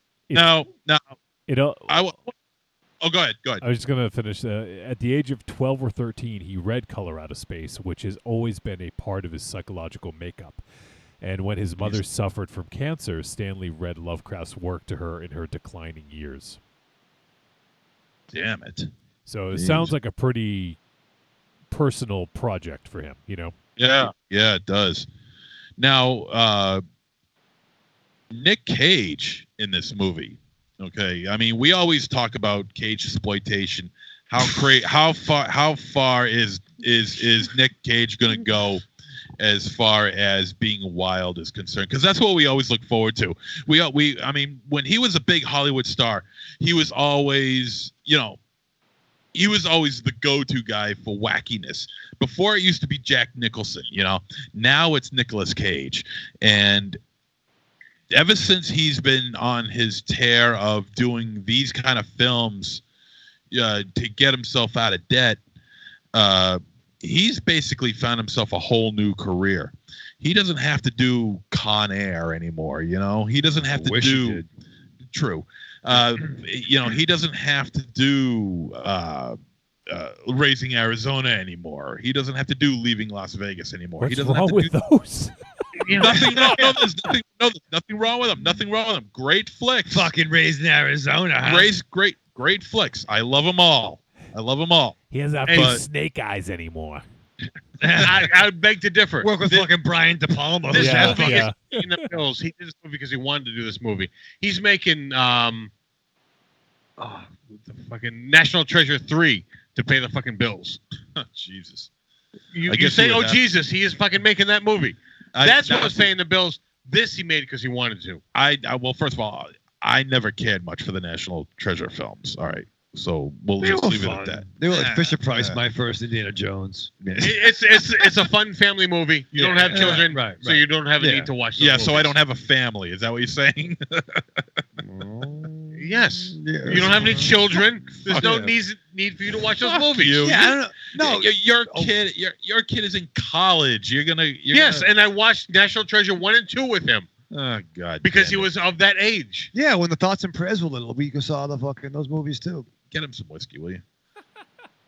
What the fuck is wrong with saying that like those movies when I watched them with my kid? Nothing. I'm just moving on to a different subject now. Yeah, your kid's 21, but when was he fucking 4? Yeah, what? 17 years ago? Oh, he beat MZ's ass when he was 4 or 3. Yeah. That's true. Yeah, there's still video footage of it too. Yeah, I'm gonna watch that this weekend during draft weekend. I think we need to open up that to the Patreon. Oh, but I mean, that's a good idea. But if Nicolas Cage takes on a role somewhat Jack Nicolas Cage of Jack Cage of Jack Nicholson in The Shining. Nick Nicholson. Because as things get more and more haywire, he becomes more and more haywired. Well, that's the thing too, and because at this point now we're dealing with vegetation that's starting to turn bright pink. We're starting to look at like praying mantises or whatever they are, turning bright pink. Those things flew. Those were just like I think what are they? Insects from another fucking planet. Well, Pentegarian snare mantises. Praying mantises fly. No. So and I'm thinking like, the vegetables that he's grown in his garden have grown to like almost like Willy Wonka size vegetables. Yeah, and too early. They were like a month early. Yeah. And the what kills and the thing that's so crazy is that everyone in this movie is just like basically they're just basically ignoring the whole idea of what the hell is going on here from what just happened a few days earlier. They're not seeing the forest for the trees. Right. They're not connecting the two at all. And I think that's the thing. Like even just take it back slightly when you talk about this movie being slow, it didn't feel slow for me because knowing it was Richard Stanley's return based on Lovecraft and Nicolas Cage gonna get back. That's a wet dream for me. So it's like on deck, like it's like waiting for fucking Tyson to bite someone's ear off, or waiting for. You know what I'm saying? Like Tyson now. That is a horror geek's wet dream right waiting here. for the cars to crash in the fucking NASCAR and shit like that. You're like, I'm what gonna, level? I'm gonna fade into Bolivia. Yeah, right. Like, when's it gonna happen? And I think that what's great about this in this fucking crazy Cage era, this is a different crazy Cage than we've seen in Mandy. It's a different crazy Cage than we saw our mom and dad. So you just look for that weird Cage, Well, I think crazy Cage. he's channeling that energy. I don't know if it's a different one per se. It's the same. But I think it was he mixed this with a weird Clark Kentian kind of behavior. Well, he didn't dial this up to 11. No, That's no, all this no. was. They just was like, just give us the normal Cage. Don't turn it up. I would say it was like a 10 with a +1. No, this was No, a 7. No, there's a couple of scenes where he went absolutely. It was the smaller Crazy. stuff that got me. You know what? It was the smaller dialogue. You know what that the got funny thing is? I felt like when he was starting to go a little bit more crazy, that he was channeling fucking Trump. The way he talked and like acted, like. I know. I didn't think of Trump, but I know there was certain lines of when he was more like, like more like. Yeah. But like, Oh, when it was mocking his daughter, you mean? some of that stuff was. a It little definitely more, felt like he was channeling something. I didn't get a Trump feel, but I definitely got something. Oh, I couldn't- douchebag. I mean, I couldn't put my finger on it, but I felt like he was going for like there was something in his head. Yeah. I mean, That was maybe it was real. Trump. I didn't quite get that. Yeah, but I mean, no, there were a couple of scenes where he went absolutely. Oh, he went douchebag. Yeah, Yeah, like slam dunk. Remember the slam dunk? Yeah. yeah. He went batshit. Yeah. And that's the Cage that we all look forward to. We love that about him. We know he could turn it up to 11. We know what to expect from the guy. And the funny thing is that the reaction that he gives is so over the top. It's almost unjustified just how over the top he goes in comparison with what he and his family is going through. You know, like what's happening to this family is really, really, really bad. But somehow Cage's acting is able to diminish the seriousness of what's going on to his family by how over the top his performances get to be. And that's crazy. That is just outlandishly good. And it makes it so much more entertaining because it's Nicolas Cage. You know, it's to the point where it doesn't even matter what happens to his family. Just watching him perform is magic enough. Evil Corky brought up a point. He's doing Alec Baldwin doing Trump. And I can get behind that. Yeah. All right. I want to take it back to Courtney when he says, "Was Nick Cage the only one that smells something?" And I think so. I think so too. I think it affected people differently. And it really yeah, fucked that's him what up. because as the movie goes on, he goes on to explain what he's smelling and why, and you become aware as to why it's bothering him. Not necessarily that he's the only one smelling it, as to why it's bothering him to the degree that it's bothering him, and why no one else is affected. I mean, you got Jack here, who's pretty much unattached to his family, and it's really taking a toll on. He gets attached later. Oh yeah, true, very very true, and one of the most grisly scenes I've ever seen. Yeah. That was the third powerful. jump scare. That was a powerful scene. Very very strong. Very well done. I don't know if I'd necessarily call it a jump scare, but definitely a scare. I don't know. That's not jump, but I jumped. It's not a there's not like a bah like type of thing, but it's definitely disconcerting. It was more like Def Comedy Jam. Yeah, I don't know if people can hear you, but on the live feed, but that's what I was doing. Yeah. So for Corny, and first time Mike, what's up, FTM? So that scene, I won't say too much more about it, but it reminded me, and not in the look, but more of the feel of Zelda from Pet Sematary. Yep. That like creepy, but you feel so bad that it like is emotionally like it's horrifying, but you also feel bad, you know, which is this really weird fucking feeling to be like horrified and feel not sentimental, but empathetic, I guess, you know. Yeah. And they set it all up. I mean, they set like, you know, they got fucking alpacas. They got a fucking dog. They got fucking kids. You got like, when shit goes down, shit goes fucking down. Right? Yeah, it's pretty hardcore. Like, don't get it fucking twisted. Well, no, I mean this movie. I mean, there's definitely an arc to it. Yeah. It's not it's a slow build, but like it's 2 + 2 = 4, 4 + 4 = 8. Like it builds. Like once it starts going, there's no fucking stopping it. Yeah. And you fucking buckle up. Yeah. And so, I mean, I thought it was kind of weird how Benny, the brother, the older brother, he seemed to be like the most I don't know what the word would be, but it's yeah. Wait, Benny, the girl was more level-headed. Well, I don't know. She was kind of freaking out at points. I mean, I think Benny was high a lot. Well, I think that played a lot into it. Power of the dark side. I think that played a huge part of it. You know, I don't know if it might have some sort of chemical reaction or response to why he seemed to be the least affected by it until at one point, boom. Oh, interesting. That's interesting. You know, so I don't know if that had anything to do with it. Probably not. It didn't really play much into the story at all, but it was just a theory that floated across my head. Man,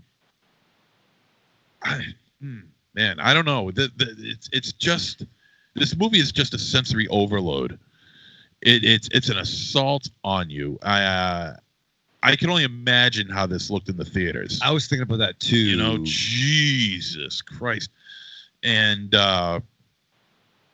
when things start getting wacky, things really get wacky, and there's no turning back. And I think Stanley's direction in this really drove that part home. It was really crazy, very well done. I think, although I do think some of the acting from the younger cast felt a little bit stilted at times. I think the performances from the older crew were very, very well done. Cage, of course, is just phenomenal. Jolie Richardson, there's a lot of sympathy with her. The mom? Yeah, I felt a lot of sympathy with her. She was just going through hell in a handbasket. Yeah, there's really nothing good that happens to her in this. No, there isn't. Especially that scene where she's cutting carrots. Yeah, right? Hey, dude, number 2. Oh, God damn it. I mean, she just could not catch a break. Yeah. But yeah, it is interesting, and so First Time Mike is commenting in the chat and says, I think the color affected everyone differently, and I would agree with that. And now, obviously, we had Lavinia, who was, trying to protect herself and her family. Obviously, won't say too much about her arc other than that, but it did affect everyone slightly differently, and that's what I thought was interesting. It's almost like it's what you bring to the table, so to speak, that sort of like it's like a reflection, of what you bring, So I thought that was kind of interesting, and yeah, it is cool. I mean, Nick Cage definitely goes off the handle, as you'd expect. But I think that go ahead. That's interesting. It's how what manifests for him. Obviously, he had some father issues. Yes. And being back in your father's, house after being, let's say at odds from what we've learned through dialogue. and we saw the change that Nicolas Cage went through. And do you think what happened with, was it Teresa, the mom? wife, The mother. Yeah, the mom? Yeah. She lost something, and then got something back. Is this some kind of weird, you know? Yeah. In a weird way. I kind of get what you're saying. I'm not saying it's smart enough, but you know what I'm saying. Like, No, I think I get what you're saying. To what happened? Yeah, yeah. You can't really explain it. You don't want to give it too much away, but right. Yeah. No, I kind of get it. Maybe I'm reaching, but this is through I the think you are conversation. reaching, but I get what you're saying. I don't know if you're necessarily reaching. Really? I think you're onto something there. It hadn't occurred to me, but I think you're onto something. Timestamp. I agree with Raven Shadow. Yeah. Oh, wow. Yeah, but there's definitely something to that, and it's almost kind of like the concept of, I don't know if I'm going to get this right, but like a Black Mirror, looking into it and seeing sort of like looking into yourself and almost getting like an opposite reflection, you know? I don't know if it was exactly an opposite, but it is interesting to see how each person was affected by the color, you know? Definitely something, you know, I definitely would like to see this again, and that's something I'll probably keep an eye out for. Kind of, you know, now that I got the lay of the land and understand the film, kind of, you know, some of the more intricate details of it. So, I mean, I know you said that this is all based on the original works of Lovecraft, but at the same time, you know, I can't help but noticing the references. I mean, from other films, like The Shining, like The Thing, like even The Mist. yeah. I would say even The Mist to a small degree. And those are horror touchstones, you know. So whether or not those films got their influence from Lovecraft or not, like it's part of the it's part of the zeitgeist of horror, you know. Like that's just part of the language now. So it's hard to really kind of reverse engineer it and say, well, they got it from this film or they got it from this, because, you know, as all of us have said, none of us are intimately familiar with this specific short story. You know, maybe some folks that could comment, whether in the chat room or in future episodes, you know, how true to the story this was. And, you know, but I think, so it's hard to say. I mean, to me, it doesn't bother me because I know that this is a direct adaptation of a Lovecraft story, whereas some of the films you've mentioned have taken bits and pieces. So I don't know, you know, it's hard to really say. I can get both sides. But the other thing you're talking about, MZ, is just sort of like horror shorthand, where if another film has done something well, why not reference that to get your point across, you know? So it's sort of this weird, you know, chicken or the egg sort of situation, you know? Well, it's like even Aries mentioned the other week about John Carter. Oh, this is a ripoff of this, and that. It's like, no, this is actually fucking first. Right, exactly, yeah. And most people wouldn't know that, you know, that you know, the few people that went to see it in the theater, you know. And right. The 4 people. One was Taylor Kitsch, or whatever the fuck his name is. One other standout scene, I don't want to neglect this, was when Nicolas Cage was being interviewed on the news. Oh yeah. Oh my God, he was like, "Oh, I sound like such an idiot." He was like getting so mad at himself. It was fucking hilarious. Yeah, why didn't somebody comb my hair? Bourbon connoisseur. Yeah. UFO eyewitness. I wasn't a UFO eyewitness. It's a fucking It was so good. I thought that was such a great scene. And I think that everything here works in unison. The cinematography, I thought we talked a little bit about the beginning. There were some beautiful shots in this. Like especially the way they showed, like they established the forest and their surroundings in the very beginning. I thought it was absolutely gorgeous. Some beautiful cinematography. The editing I thought was so well done in this. The score was really creepy and well done. The set design. Yeah, set design, everything was working in complete unison to create a unified, creepy fucking vibe, you know? And also, I as far as effects go, I don't think we and correct me if I'm wrong, because did I see, or maybe you guys can help me out with this? Was there stop motion animation in this movie? Oh yeah, I thought so. Okay, all right. I just so. wanted to make sure, because I wanted to make sure, because that's what I want to make sure that's what I saw, because I wasn't there, but I thought I saw it. You know, that kind of stop motion animation, the way it was portrayed here, that scene in the attic. Oh my God! Yeah, Jesus Christ! Yeah, that was little Beetlejuice. That was creepy. Oh yeah, that was creepy. And I also want to like the idea of the triangle window, because that also references back to Lavinia's her hair piece thing there, the barrette or whatever. Yeah. No, well, not only the hair piece, but also because of her Wiccan beliefs, because triangles, the rule of threes. Rules of three.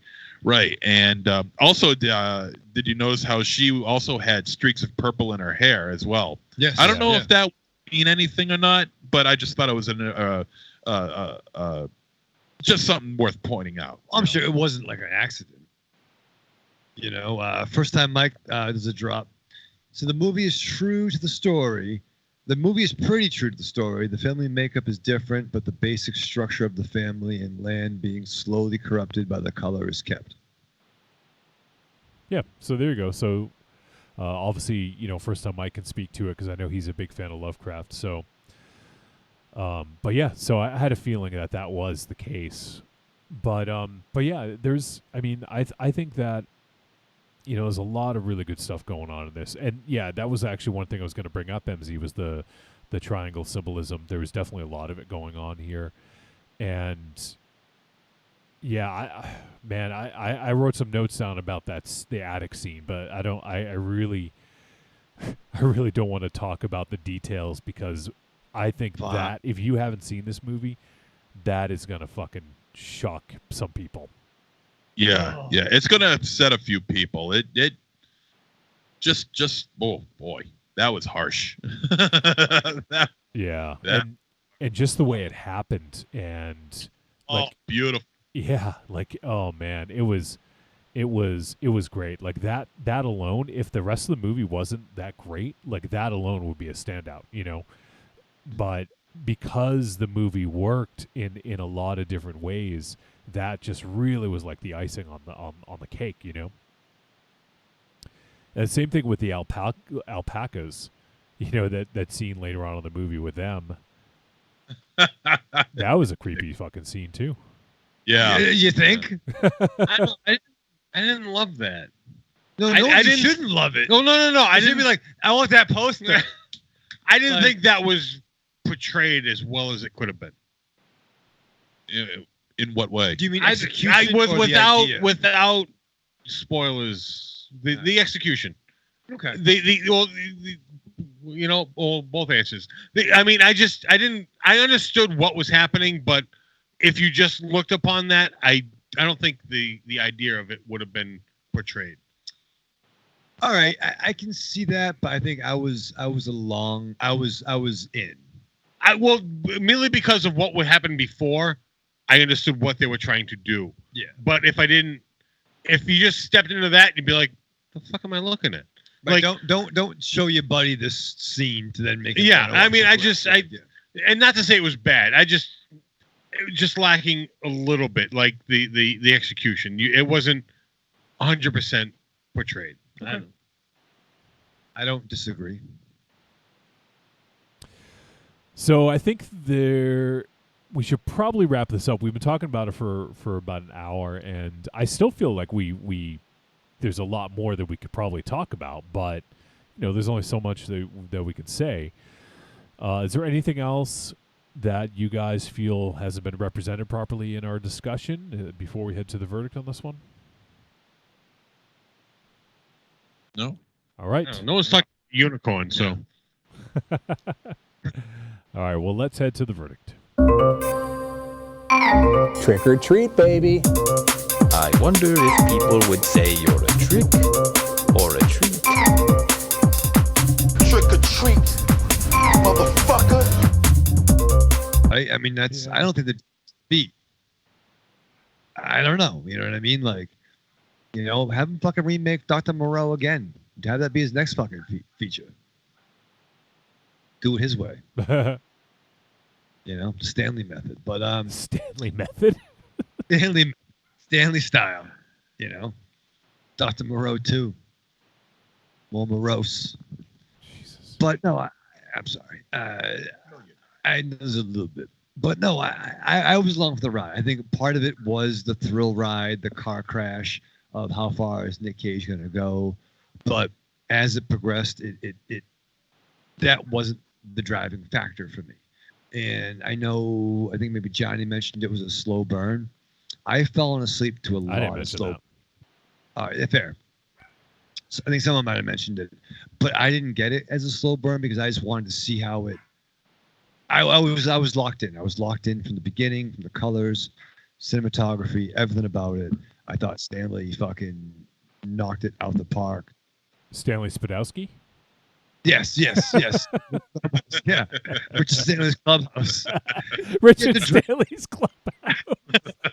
You get the drink from the Cthulhu tentacle. Oh, shit. That's good. Oh, watch out, Mr. Coyote! That's my tentacle. My tentacle.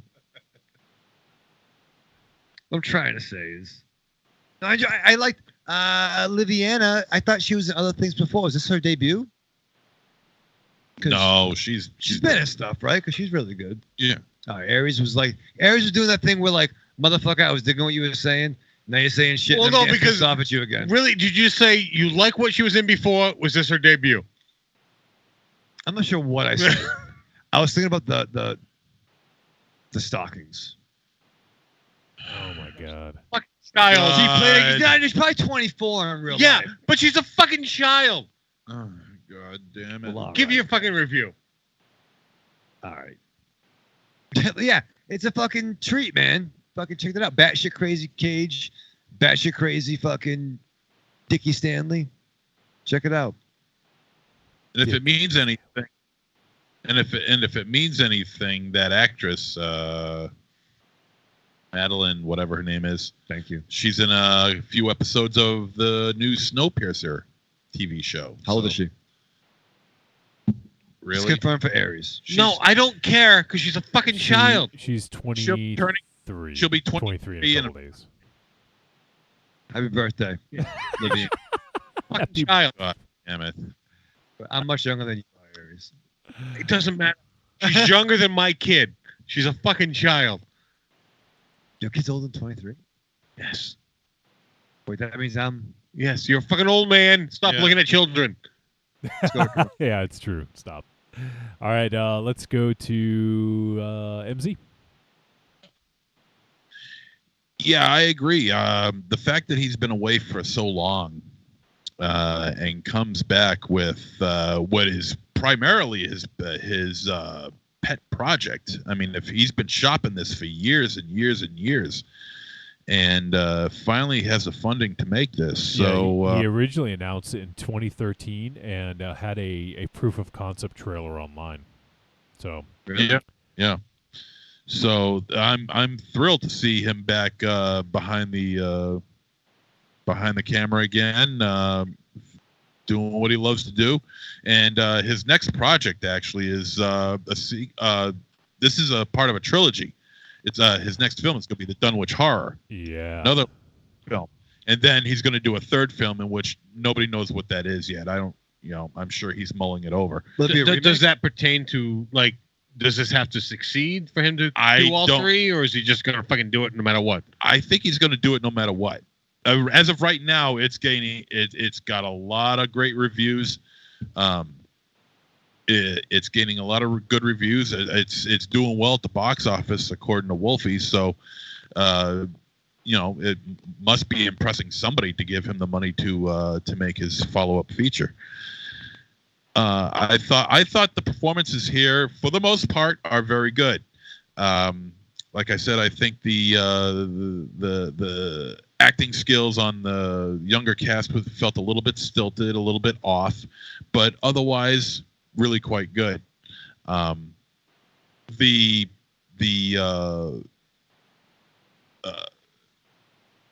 effects, the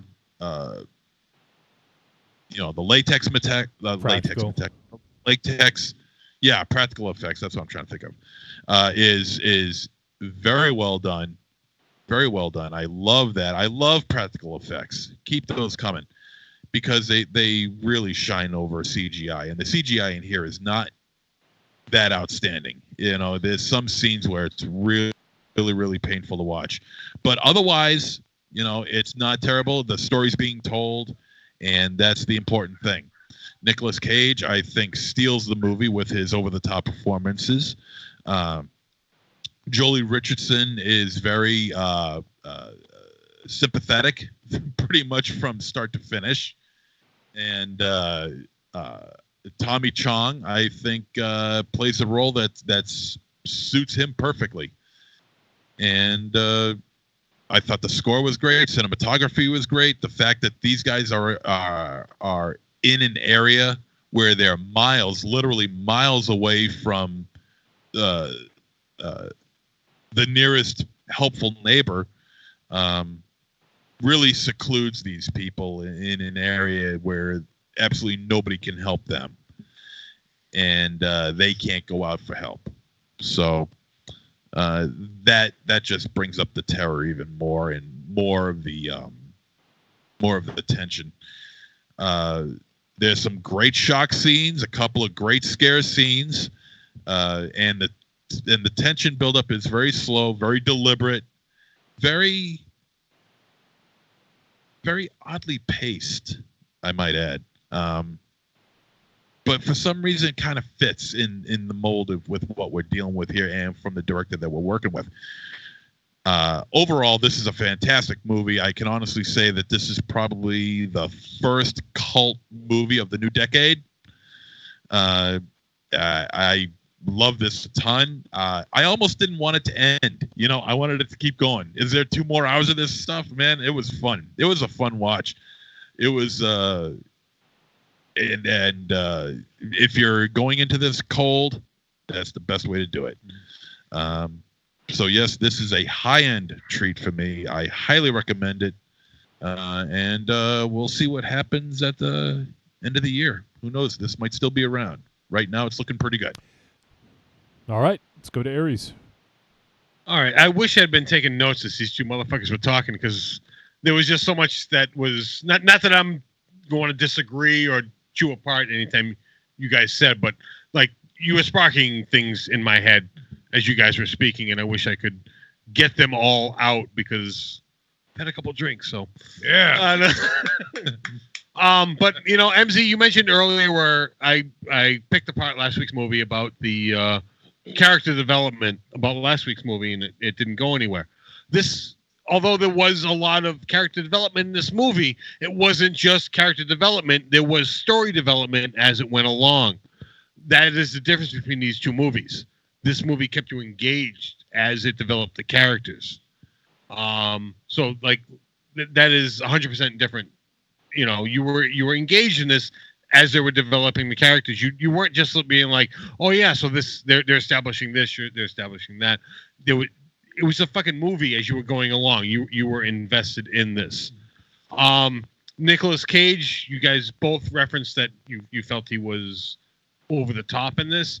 I don't think that he was over the top. He was more dialed back, Nicolas Cage, in this to an appropriate degree. You know, Nicolas Cage can go up to 11, even 12. Like, he can just fucking go overboard.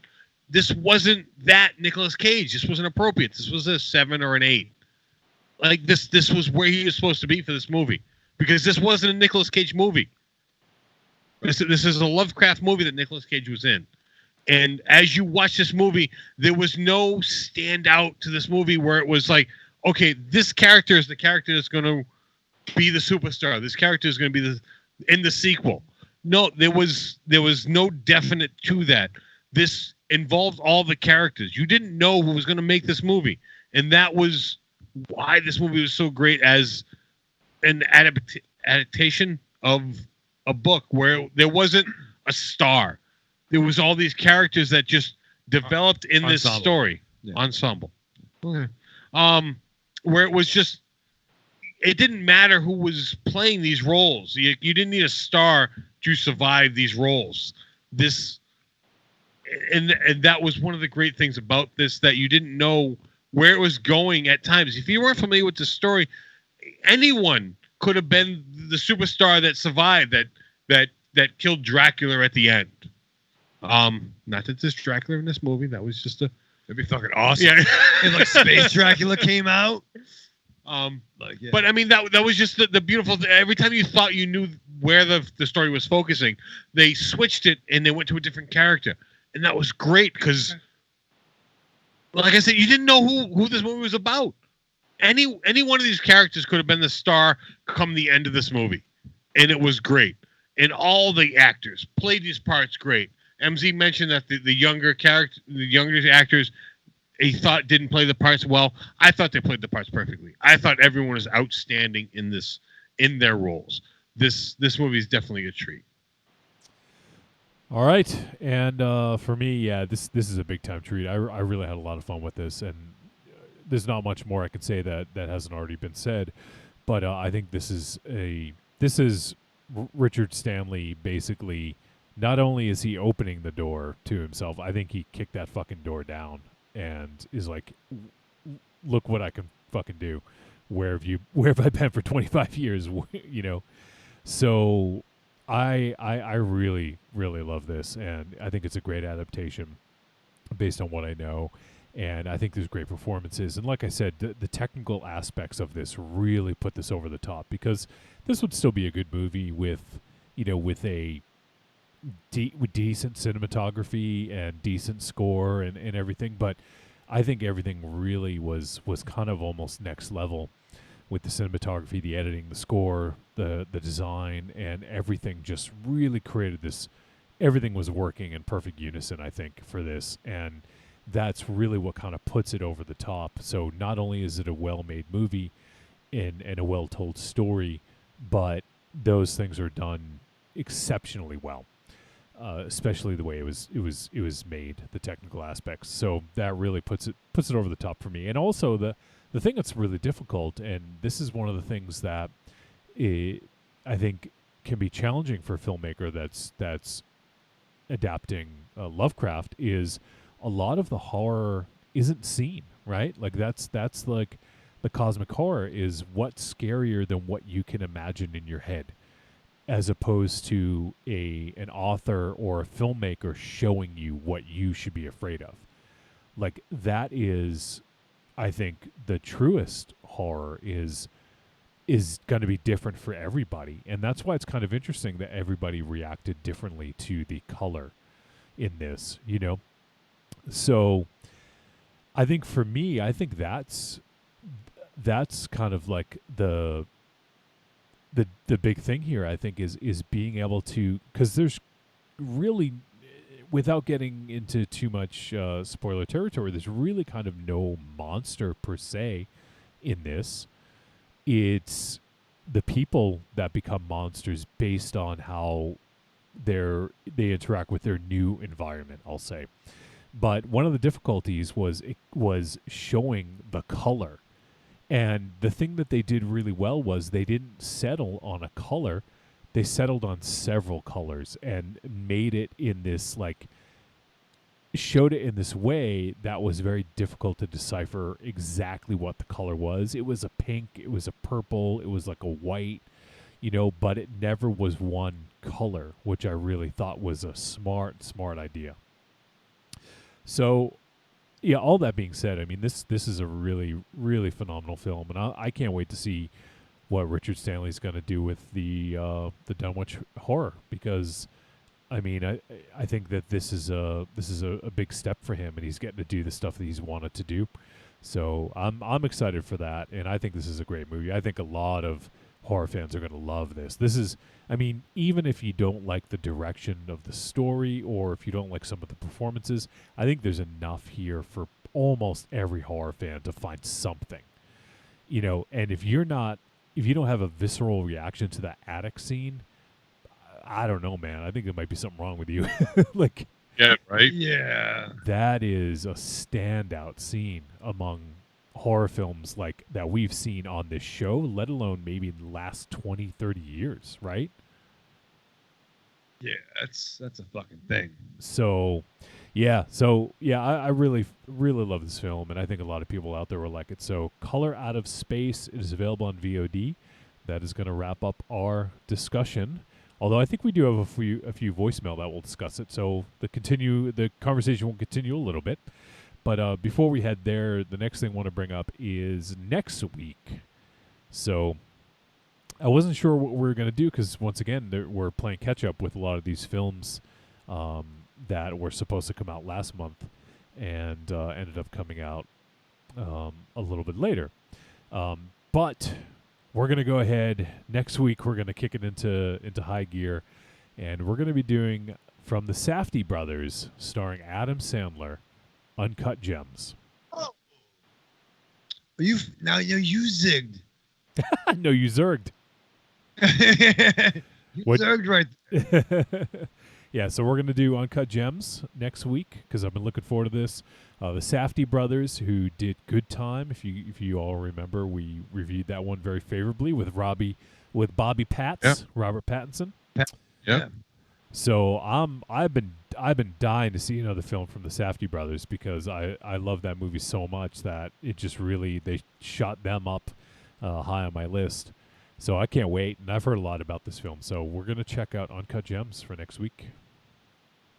Wowzers. You guys excited? How about this? I am. I thought we would go somewhere else, and I was cautiously excited, even though I think I know the outcome. But I think the Safdie brothers should team up with the Saska sisters and make something happen. When's that?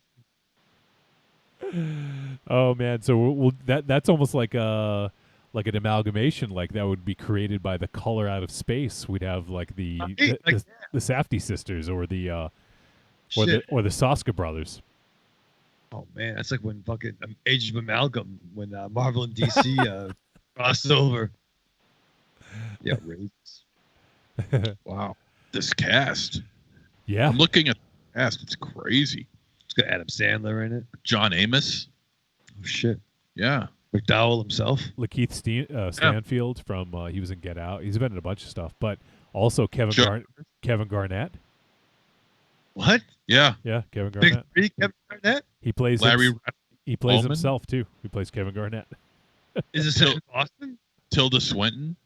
Yeah, it does. I think it does take place in Boston. Oh, really? I think so.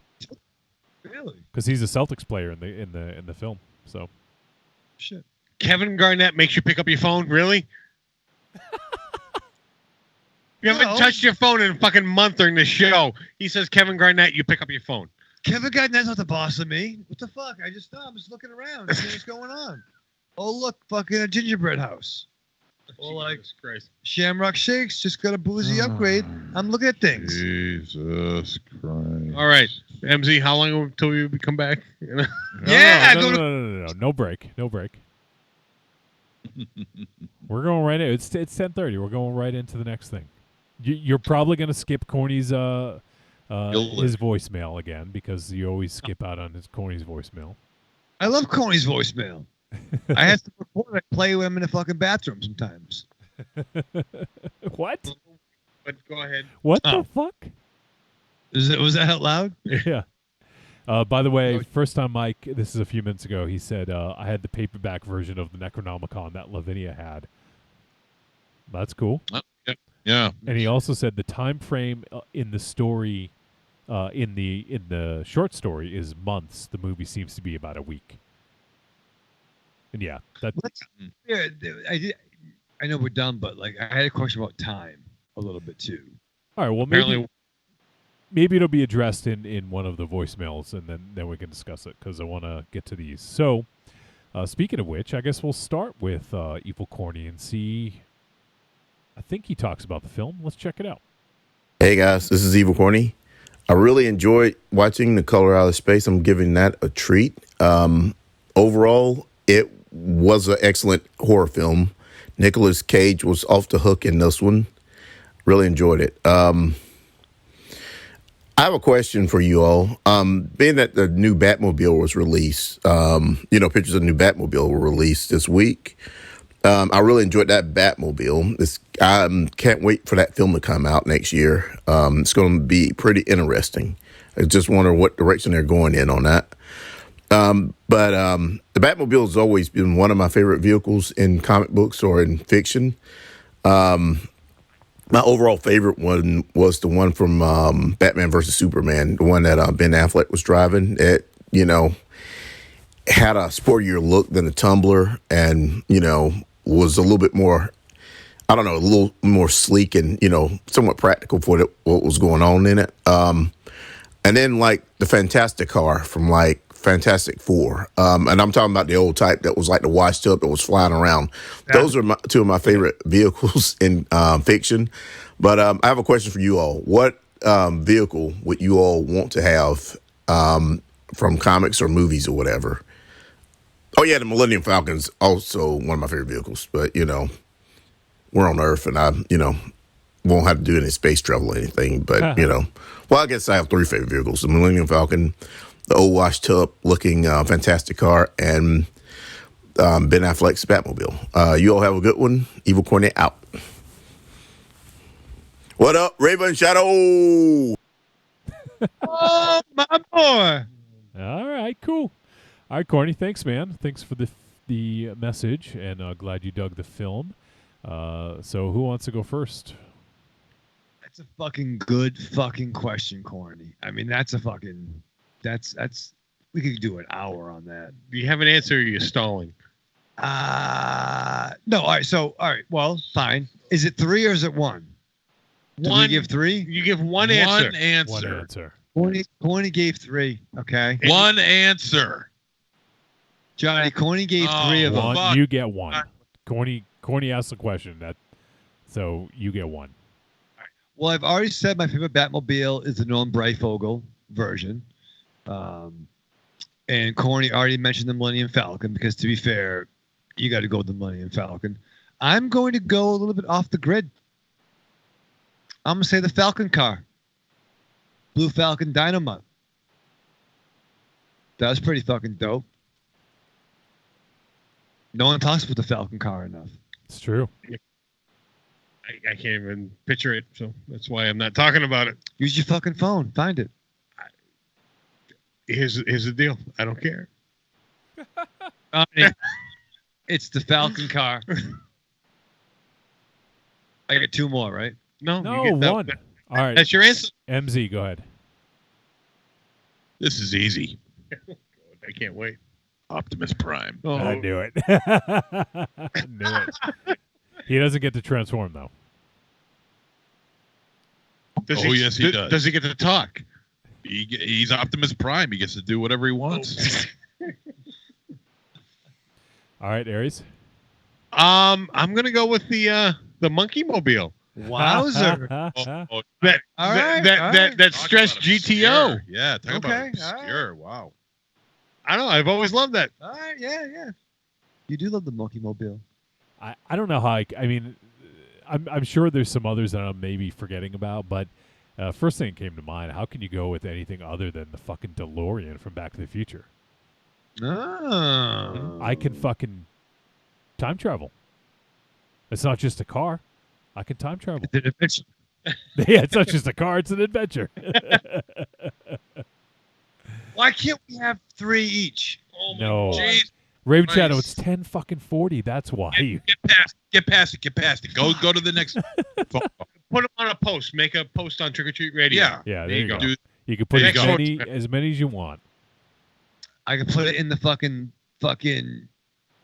throne chat. Play the next voicemail. All right, next one.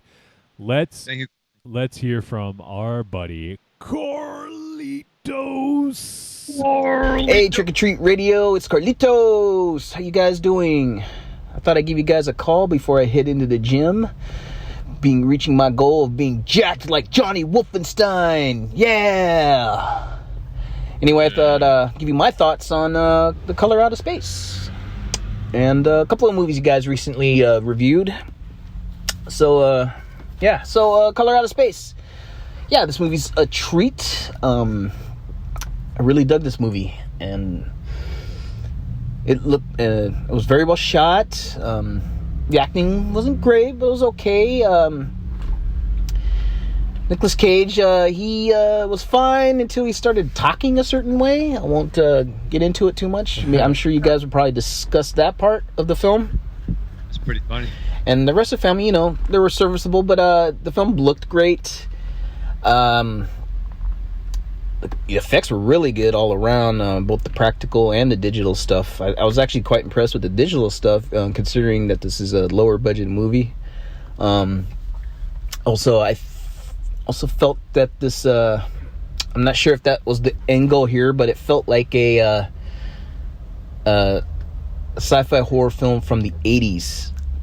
Very 80s, like something maybe like Extro, maybe.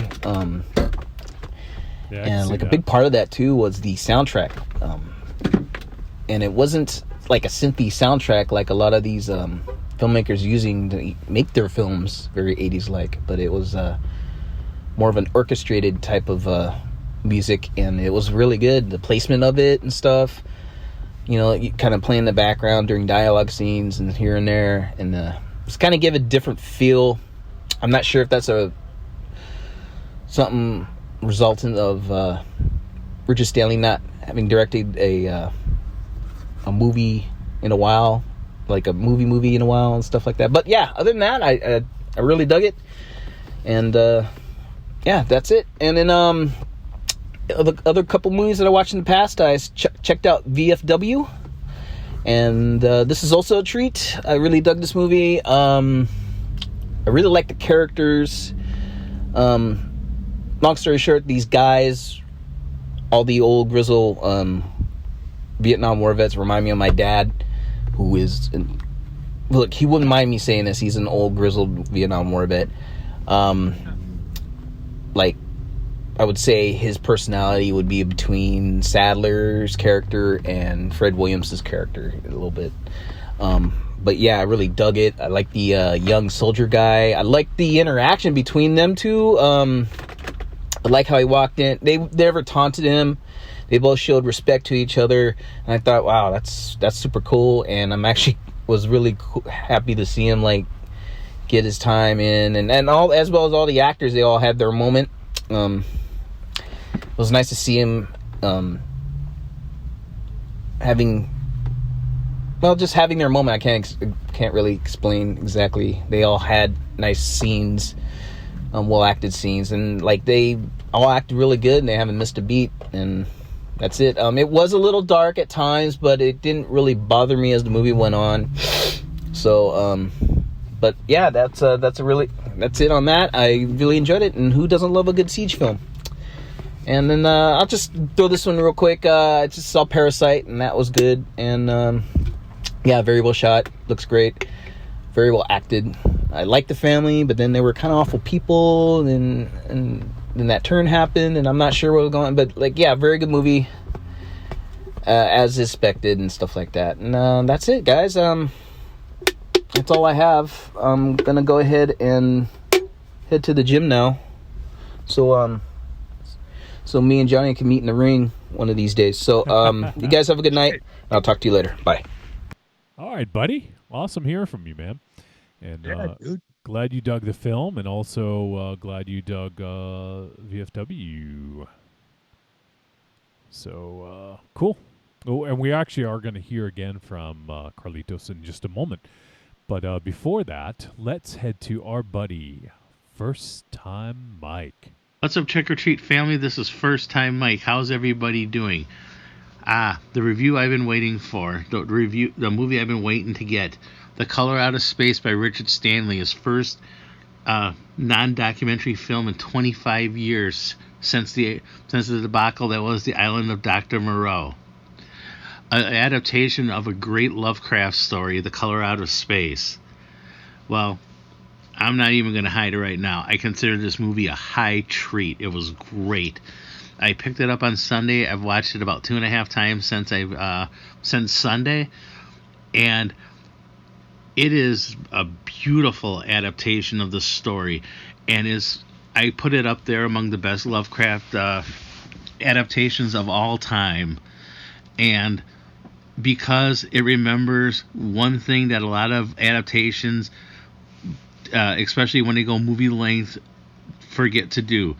You grab the core of the Lovecraft story and you modernize it, but the strongest Lovecraft adaptations keep the core of the story.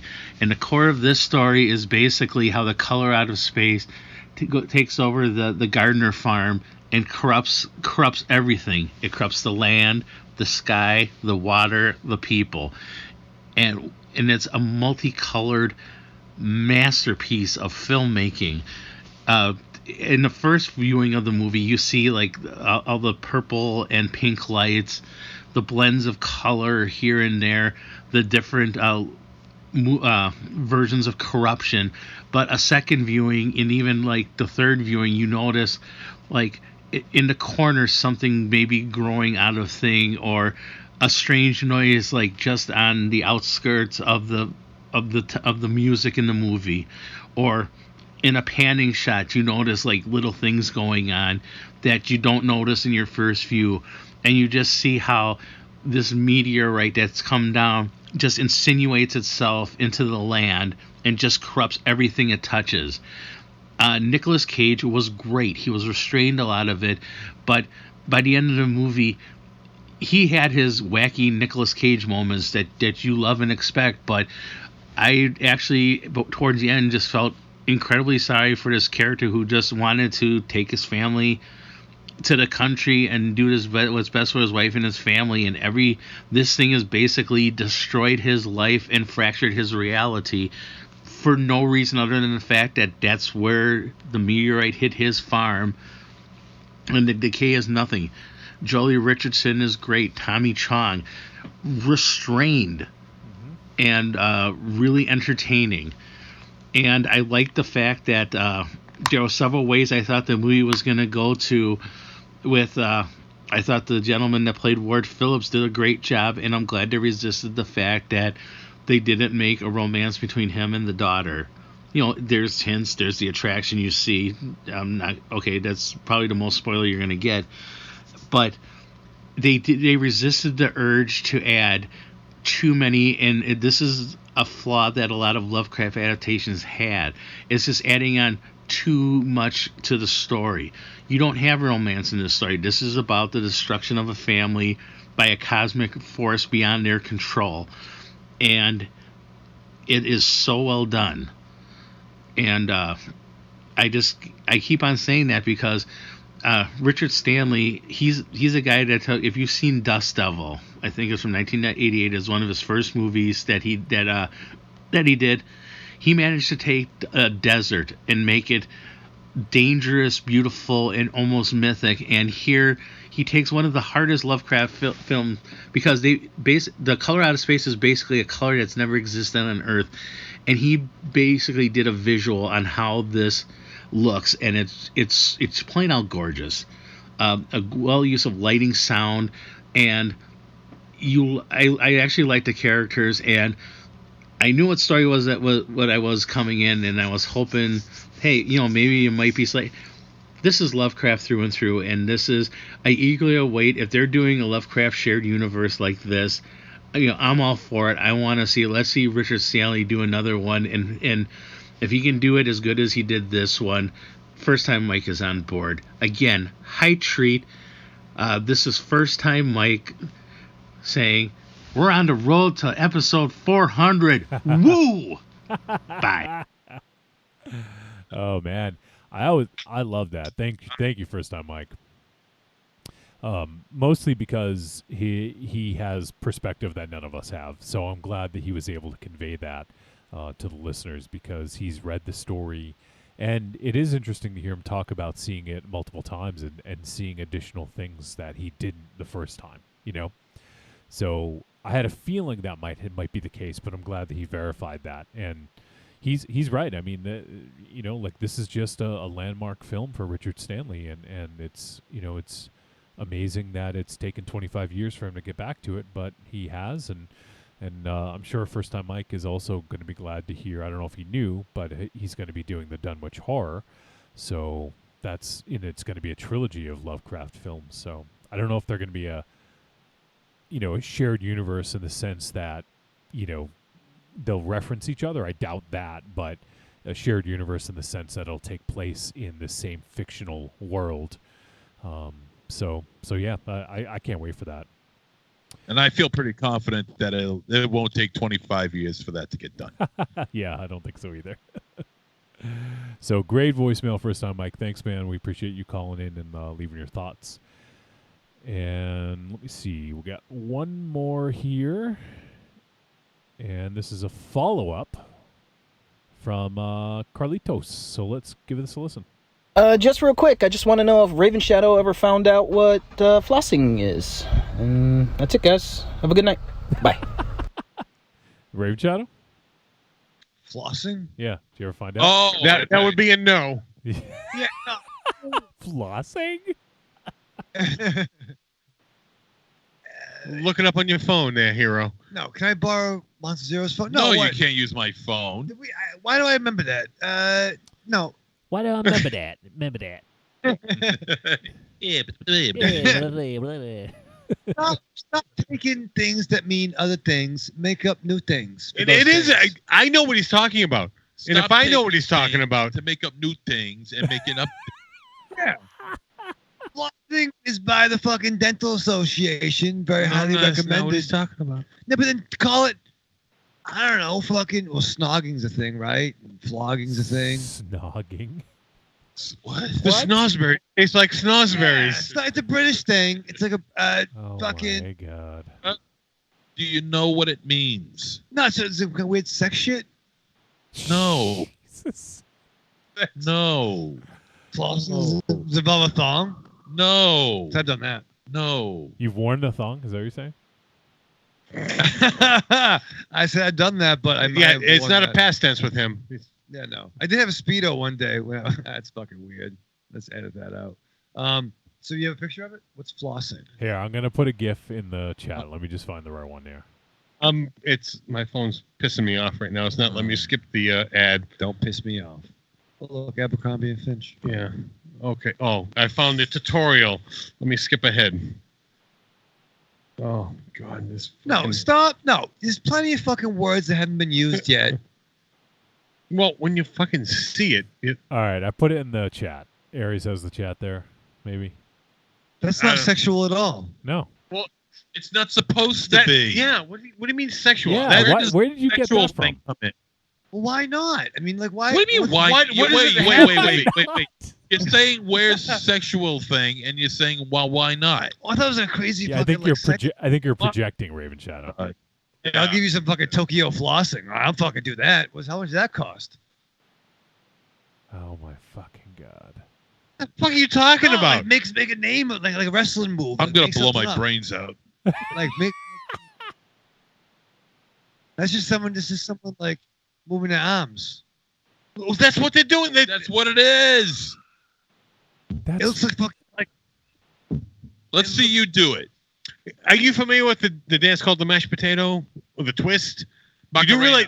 Well, no, because that's a different thing. I prefer the monster mash. What the fuck? But I mean, the mashed potato and the twist; those words existed before the dance. But what was first? Mashed potatoes as a food. The food existed before the dance, yes. But now there's a dance called the floss. Well, not but it's called flossing. Yeah. No, that's stupid. You do understand that things can have multiple meanings. Oh, like pogo and pogo stick. Oh my fucking god! Oh Jesus Christ! There you go. Carlito, I'm gonna kill you at speed. Yeah, that's I don't know, man. Like what? That's whatever the fuck, man. Ampersand. Play Fortnite and shut the fuck up. Whatever the fuck ampersand. Where am I gonna find Fortnite? Everywhere. Well, actually, it was Fortnite wasn't responsible for it. It was a thing before that, but it just made it more popular. Okay. Yeah. Oh, my apologies. I'm familiar with it. I thought it came from Fortnite. That's stupid. What? What, flossing came from Fortnite? First time, Mike. Thank you. Thank you. What did he say? Well, he doesn't say anything. Aries lives for he this. just, it's. doing the fucking. Yeah, yeah. That's pretty much Yeah. the reaction we all have. Exactly. All right. Well, my the iPad is gonna die, and that's what you guys are on. So we got to wrap it up, or else we're gonna lose you guys. It'll just be We're me. all gonna die. Yeah. I fucking hope so. So, all right. Well, we got all the voicemail. We appreciate you guys all calling in. It's good to hear from you guys, and also to get some perspective on Color Out of Space from some other folks. So we appreciate it. All right, let's go around the room and say our goodbyes. MZ, Ravenouch douchebags. Aries, Sayonara. Rave Chatham. Live fast, love hard, die with your mask on. All right, well, that is going to do it for episode 397 of Trick or Treat Radio. We're getting close to 400. If you guys want to send in some voice messages for the Big Milestone podcast at trickortreatradio.com. And we appreciate everyone who sent feedback, everyone who tuned in for the live show, and also all the folks that will listen to the podcast. We appreciate it. So from Castle Wolfenstein and from the Lair of Lost Swag, we'll see you next week.